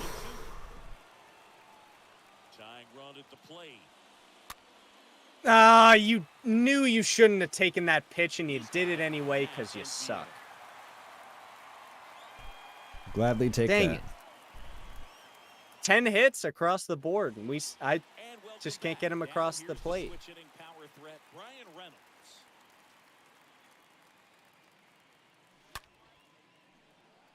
And that's a base hit into left field. And the leadoff man aboard. Do it. I dare you. I literally dare you. No. In the Polo Grounds, Quite okay. get a double. I dare you. It's singles, triples, and inside the Parkers only. Ooh, you got a bat on that. Didn't love that. I didn't love that either. That was a cookie. Soto, I need you to get there, buddy. There you go. Una Hey, galleta. you did it. Galletita pa comer el Matt Carpenter. Now you can see how frustrated I've been. Yep. Oh my God, that was right over the plate. Yeah. All right. So was that one. I think I just have to be better at this game. I'll be less frustrated if I Polo Grounds homer? literally. That's a home run. That's a home run right there, right there. That's a Polo Grounds homer. 324.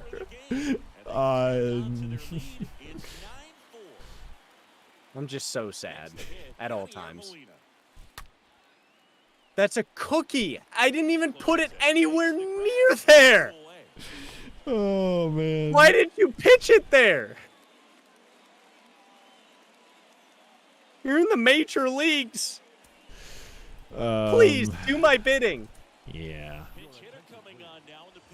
Yeah, you might as well. O'Neal Cruz. Oh my goodness, rolling over everything. All right, boys, let's get 5 in 1. Let's do it. And Darren O'Day back, so not a lot of speed at all. What? No, someone was banging on a table, I think. Me? Or something. Definitely not you. Oh no, I guess that is you. That very much is me. Wait, you think I'm reasonable throughout all of this? Bottom.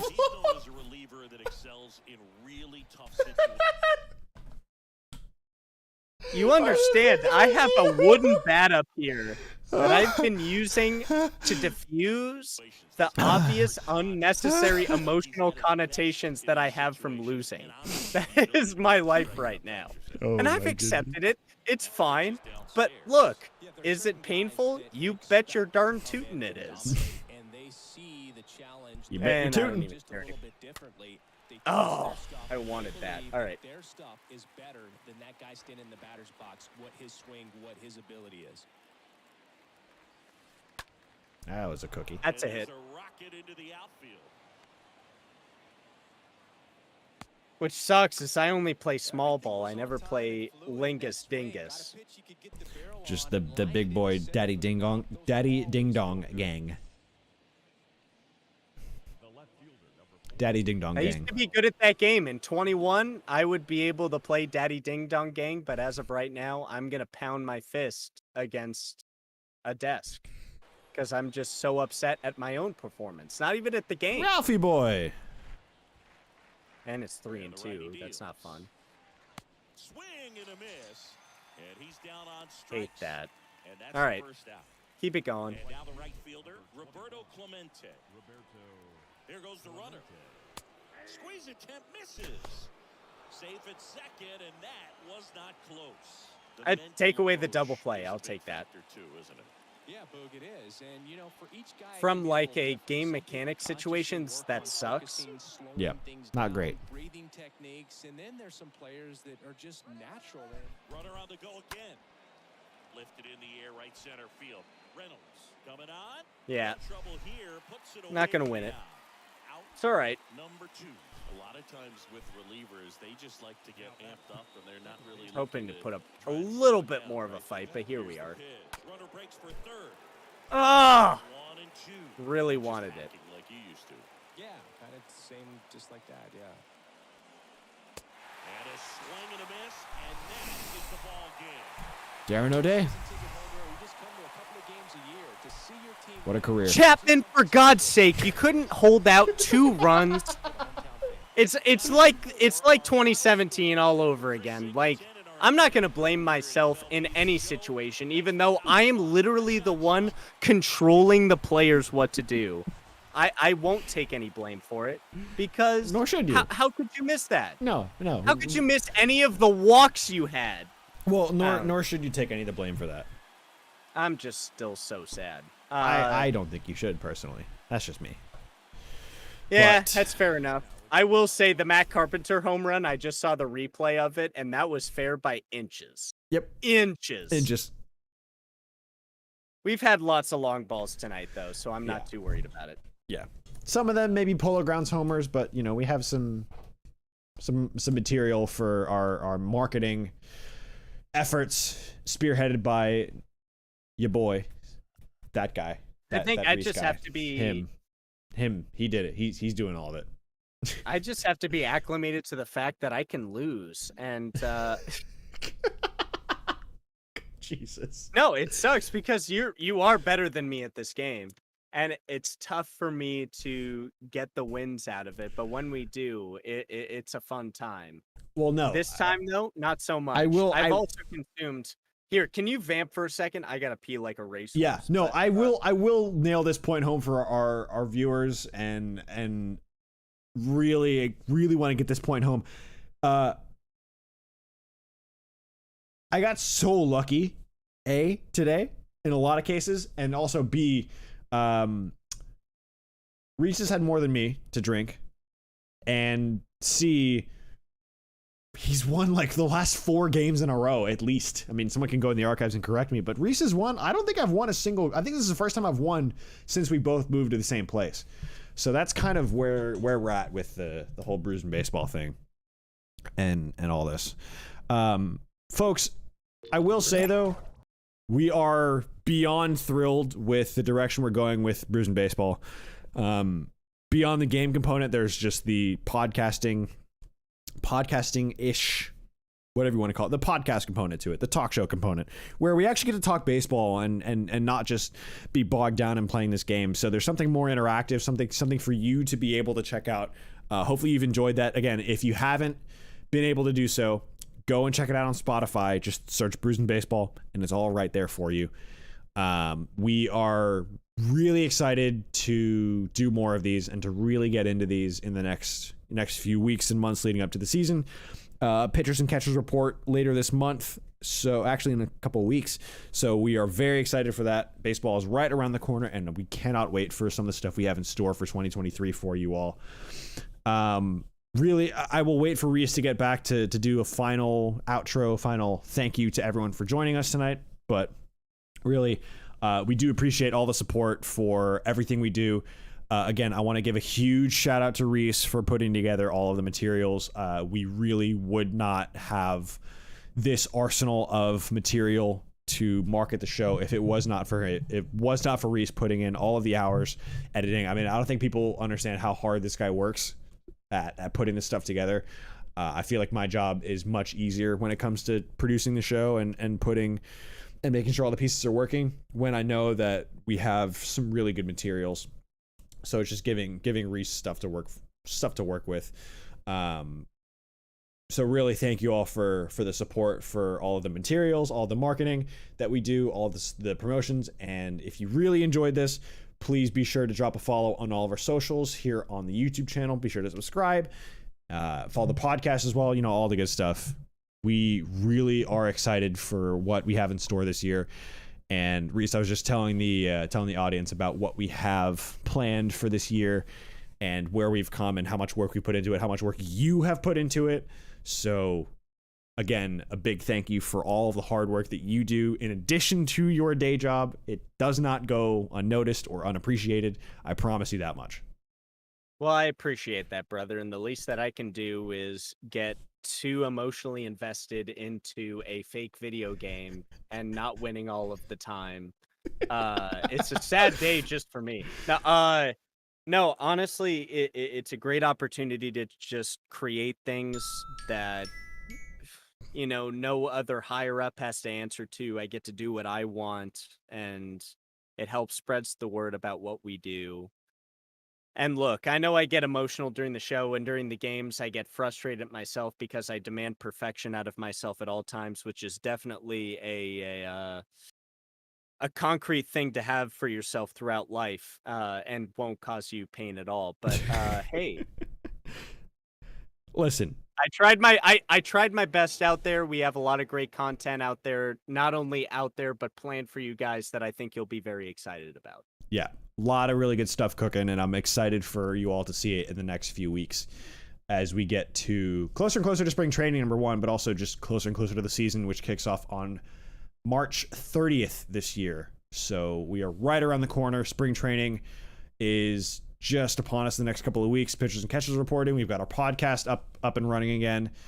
So you'll be able to catch the at least baseball talk show segment and the first beer review. The second beer review, you have to stick around for the show. In the future, though, we won't be segmenting it like that. It'll be one beer on the podcast, one beer on the show. We're figuring it out. Yeah, we're figuring it out. It's a work in progress, but as it is right now, we're giving as much love as we can to the brews that we really like and the brews that we're giving a good solid try because making beer is not easy, and to those who can do it well, we give them props, and that's what we're about. We need to get our ratings before Final we ratings. sign off for the day for the IPA beer. For reference to you again, it is out of 74. I can't remember what selections it was out of. I think it was Jazz Chisholm. I think it was Jazz. The first one was technical difficulties. It was 80 technical difficulties, and this one was out of 74 Jazz Chisholms. So I give it 60 Jazz Chisholms. It's a really solid score. It's a really solid entry. I think the problem with this one is less to do with the beer itself and more to do with the beer we had before it, because when you do two beers on a show, that the second one becomes a victim of how good or bad the first one was, a victim or a benefactor. So if you have a really good first one, then the second one may not be as good, and vice versa. The first one just didn't cut it sometimes on some episodes that we do too. Not tonight. The first one I think was probably one of the better amber ales that I've ever had. Certainly one of the better amber ales we've done on the show. What was the rating you gave it again? 60 out of 74 Jazz Chisholms. Okay. And what is your rating? Based off of 60 out of 74, I'm pretty close to that. It was a good beer, but considering the blurb that was on the side of the can, plus I think, like you said, of how wonderful the first beer was. Out of 74, you gave it a 60? 60, yeah. I might have to go across the board with you on that. I think that's the perfect number for it. Not to say that it's a bad beer at all, right, but I will say it is much more of a testament to the amber ale that we've had before. Yep. This hazy IPA, it does have flavor, definitely citrus tones like a lot of hazy stuff does, but I think the flavor isn't as prominent as some of the other ones we've had. Plus, like I said, the beer before was just the amber ale. It was almost like an IPA in and of itself with the connotations of the taste of an amber ale. Yeah, exactly. So it's just a hard one to reconcile when you have one really, really good one and another that's good, but not quite in the same ballpark. You want to give it a fair score, but it's just hard when you're comparing two in the same episode. I mean, when we used to do one, it was pretty straightforward. We have a rating, we'd give it something, we compare it to historic beers that we've had, but it just doesn't have the same sort of differentiation when you have two separate beers. So Right. and from the same brewery, no less. I mean, that's something that we're doing new as well. That may not go as widely recognized in the first few episodes, but I think over time you all will start to see what the difference is. Yeah, definitely. So Definitely. that's just my 2 cents, anyways. But I think we're Well, and also you can see that, like, look, as I look directly in the camera for this, beer appreciation is in the eye of the beholder, if you will. One of the earliest Twilight Zone performances I've ever done. It's no, because that's part of the whole reason we have arbitrary points to begin with. Is it's very emotionally driven. I'm a very emotionally person. That's what I do all day for a living. But also number two is that if you have one compared to the other and vice versa, like what you've just said, or other portions to that, it adds a different element to it. there's something different in this case. So I will say, this hazy IPA, even though we might have given it a lower-ish rating out of it, yep. I think you should still get it because I will disclose this is the one that we had before. So it was this one we had before? I thought we had another one of them before, like on Monday. It was this one. Because they have the hazy, and I told them the hazy, and then we actually got it. But it's beside the point. Because the Amber Ale was so good that it also... Oh, Warm Oats is here! I realized that we didn't see it. The man that is the oats, you miss me being emotional, and that's great. Just from my own selfish pride. But hey, Warm Oats, dog, we've had a great episode. I'm not going to lie to you. We've had a great episode. Despite me losing both times in the games, we had a great podcast. We had 2 great beers, an Amber Ale that was fantastic. One of the In best. In fact, I might, can you put it into the chat? I don't think I can. Maybe if I can scroll down and... You should be able to if you just go and you should be able to type something in there. But I need to double check the name on the beer, the Amber Ale. I'd also have to sign into my thing. I'll tell you what, Matt is such a fan of us. I'll get out of here. Oh, except that was probably the worst thing I could have done. Is it? No. Discord's over here. Okay, we're good. We had 2 great beers tonight, but I will say the Amber Ale is probably the best Amber Ale we've ever had. And that is what affected the ratings for the hazy IPA. I'm almost tempted, if we have time later in the season, to approach this as its own episode. But right now, we wanted to give all of you in the audience a flavor of what's going to come, and even more sophisticated of level, because I took this as a soft opening. It's definitely the first episode. We've definitely had exposure in that. Yep. But also to work out the kinks, the technical difficulties, and just my setup to begin with. Like, if you look here, the amount of wires that are here, you'd be like, hey, you need professional help. You just have a lot going on, and that's your headquarters, right? Like yeah, it's my HQ. And I have a little more space in my headquarters because I sleep in my headquarters, and you have a whole room that's not where you do all of your work. I sleep in my headquarters. But no, so this really is to get all of the kinks out and to see how we're approaching this season. It's going to evolve, I can promise you that. I mean, Reese and I are constantly going to be working through this. Back to cold oats. Yeah, sure. You got to cool down those oats a little bit. Too hot damn. Call the police and the fireman. We are going to we're going to be evolving over the course of this season, this year. Again, I'm really, really excited about some of the stuff that we have planned. I don't want to share too much of it yet, but we're cooking some really, really cool stuff for you, and you should be excited for the rest of it. Again, we've talked about this before, but the first half of the show today, because it's the grand opening, but it usually will be Wednesdays, is our podcast. So that will be released by itself tomorrow morning at around 7 a.m. Pacific time. So the first bit of the show, the first beer, our reactions to it, just talking baseball, talking shop, that'll be the first part of the show. That gets released every Thursday. The regular schedule will be Tuesday show, Brews and Baseball as you know it. Wednesday podcast, the kind of new format, and then that podcast streamed live, but also recorded and released for Thursdays. So you get a little bit of Brews and Baseball every day of the week. And of course, if you follow us on social media at Brews and Baseball Official, you will be able to catch all of the stuff we're working on. Even though I'm the mod, I want to have it kept a secret to me. You guys are pumping in the work. Reese has been working like a busy little beaver, just going at it, building the dam, and we're gonna release the dam, release the river. The content is coming. I promise you all that much. We will have everything you need to really hold you over throughout the course of the season for the next little while. So episode 1 is a rousing success. Really episode 53 overall.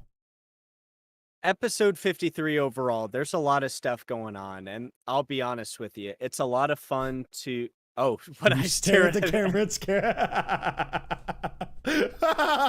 Oh, you don't know what you've done, Notes. You don't know what you've done. Because this dude, if there's anything I know about Reese, he knows how to lean into a bit.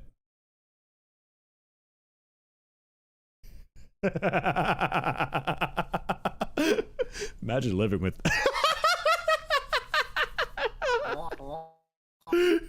And we're fully down his. Oh God, I'm pretty sure he broke his camera. Oh. What if I show him clowns covered with mustard? Oh my goodness. Oh man. Listen. To run the risk of this dragging on any longer, I think we'll wrap up tonight's episode of Brews and Baseball. I'll wait for Reese to get back on camera so we can give it a proper goodbye, a proper farewell until Tuesday. But that's generally the format of the show. So Tuesdays, show as it is. Wednesdays, podcast version of the show, talk show, still beer, but just less playing of the game. Then Thursday, the podcast bit gets released by itself. So a little bit of everything. And then make sure you follow him on social because you'll get little bits here and there, little clips, sound bites, all that fun stuff. You'll make sure you have that ready for you. So I really want to wait for Reese, but I have no idea what's going on his end. It might be a tech thing. Oh, wait, and he's out. We're just waiting for him to jump back in before we do our proper outro. But yeah, that is the general idea for Brews and Baseball. I should post that somewhere. Yeah, he knows how to commit to the bit. I'll give you that. I've known Reese for, what is it at this point, about 6.5 years, and I've never not known him to be one of the most entertaining people I've ever met in my life. Actually, more than 6, like 7.5 years. Yeah, well, something like that. We'll call it 8. We'll call it 8 years. But I've known him for a minute, and it's been a close friend for all of those. And I know one thing is for certain: dude commits to the bit, no questions asked. So, no, we're struggling with Discord. I may have to run this outro by myself. We'll see. I'm getting the 3 dots. And he's just running with it. Keep camping. I'm almost there. Yeah, we're gonna stay here and just chat, chop it up real quick before we get out of here. Listen. We had difficulties early in the show, but that did not deter us. I have a lot of editing to, not a lot, but a little bit of editing to do before this podcast goes up tonight. But yeah, these are shorter podcast episodes than maybe you all are used to if you've listened to Hot Takes Only. If you listen to Hot Takes Only, number one, thank you. I don't know what the future of that show is just because Willie and I are so busy these days. I mean, I'm putting a lot into Brews and Baseball, into my 9 to 5. And I know Willie is figuring out the next step in his career. So there's just a lot of stuff going on. But hoping Hot Takes Only will come back in some capacity. That said, hopefully not in the 2.5 to 3 hour episode length, because that is just a doozy of a podcast to release. But these are much shorter, much more concise, slightly different format, more based around more centered on baseball. But Reese and I have very eclectic interests, so they may branch out. Again, this is all in development, and we're still, working through some of the kinks on a daily basis. So lots and lots of stuff to come in the next little bit. Yeah, I've been given instructions to stay here. All right, it's gonna head to bed. It's been nice catching up. Yeah, man. Hope you had good holidays. Hope you're well. Good luck on the finals. We'll hope to see you on some more streams, and be sure to check out the podcast when we release it tomorrow. Just look up Brews and Baseball, and we'll be sure to blast those out on social media: Twitter, Instagram, Facebook, TikTok, all that fun stuff. Brews and Baseball official. I'll see you in the next one. Yep, you sure will, my friend. Good to see you. Hope you're well. Take it easy. Get some good sleep. We'll chat soon.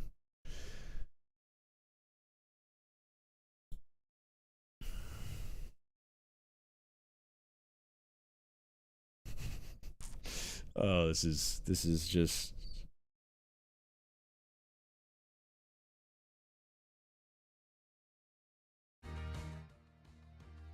So while we wait for Reese, I'm gonna put some music back on, because there's a lot of dead space to fill. Because I don't want to just sign off without Reese being in here, like that'd be unprofessional of me. Oh, there he is. We see the orange box of the Discord server. Do we have a Reese Berto in the wild once more?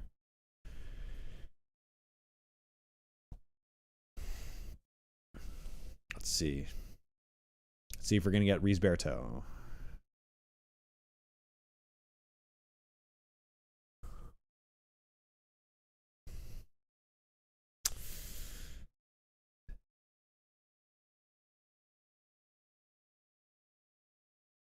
I don't know, folks. What do we think? In the words of Tony Romo, I don't know, Jim. I don't know, Jim. Yeah, that stuff with Tony Romo is so funny as a commentator. He's just like, I don't know, Jim. I don't know, Jim.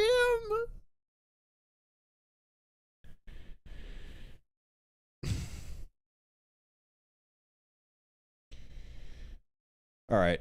I think for the sake of, oh wait, hold on. We'll give him one more shot, and then if that doesn't work out, then we'll just end the episode. I'm very excited with the direction this is all going, folks, and I hope you are as well. If you have not, please be sure to check us out on social media. Oh Lord, that's too loud. Please be sure to check us out on social media at Brews and Baseball Official on TikTok and Instagram. Those are the main two places to find us these days. We're working on Facebook. We're working on Instagram, potentially Twitter, but TikTok and Instagram at Brews and Baseball Official. Oh, there he is. Let's go. He back. I was just giving. Best believe it took every ounce of energy and smartness that I had to figure that out. Take everything. I was just giving the social plugs. So we're working on Facebook, but for right now, it's TikTok and Instagram at Brews and Baseball Official. Both of those handles. Is somebody specifically requesting Facebook? No. I'm just. We're working on that, but for right now, it's just TikTok and Instagram. Yeah, TikTok, Instagram, and I think Facebook will come next. Maybe Twitter. Yeah. But as of right now, if you want the most of updates, TikTok and Instagram is the place to go. Correct. I don't have any of my chats open because I had to restart my computer. So yeah. Just caught up with I'd Oates briefly, tuned but for that. Yeah. So I think we are probably good to go. That has been the return of Brews and Baseball. We are finally back better than ever. More of us, more often. Which, honestly, you didn't know you needed it, but now you've got it. And you're welcome. And now you can't back out. There's no backing down now. You've already seen us. We're on your televisions. We're on your laptops, your tablets, your smartphones. We're everywhere that You've media made this commitment. exists. You've signed to this gym. Yep. You will pay the monthly fee, even though you signed up for yearly. Yeah. Plus the annual fee as well. Got to have the annual fee in there. Oh, you bet. Anyways. Folks, you know the place, at Brews and Baseball official on social media, at Brews and Baseball here on YouTube. Every Tuesday, every Wednesday, 7 p.m. Pacific time. Thursday mornings, 7 a.m. Pacific time as well for the podcast. That gets released on a weekly basis. We will see you next Tuesday. A special thank you to Trustworthy Brewing Company for brewing some delicious, delicious beers. Very, very solid entry to start 2023. Until next week, folks, we will see you. Have a great night, a great morning, great afternoon, wherever you might be. Until next time, we are. Good night.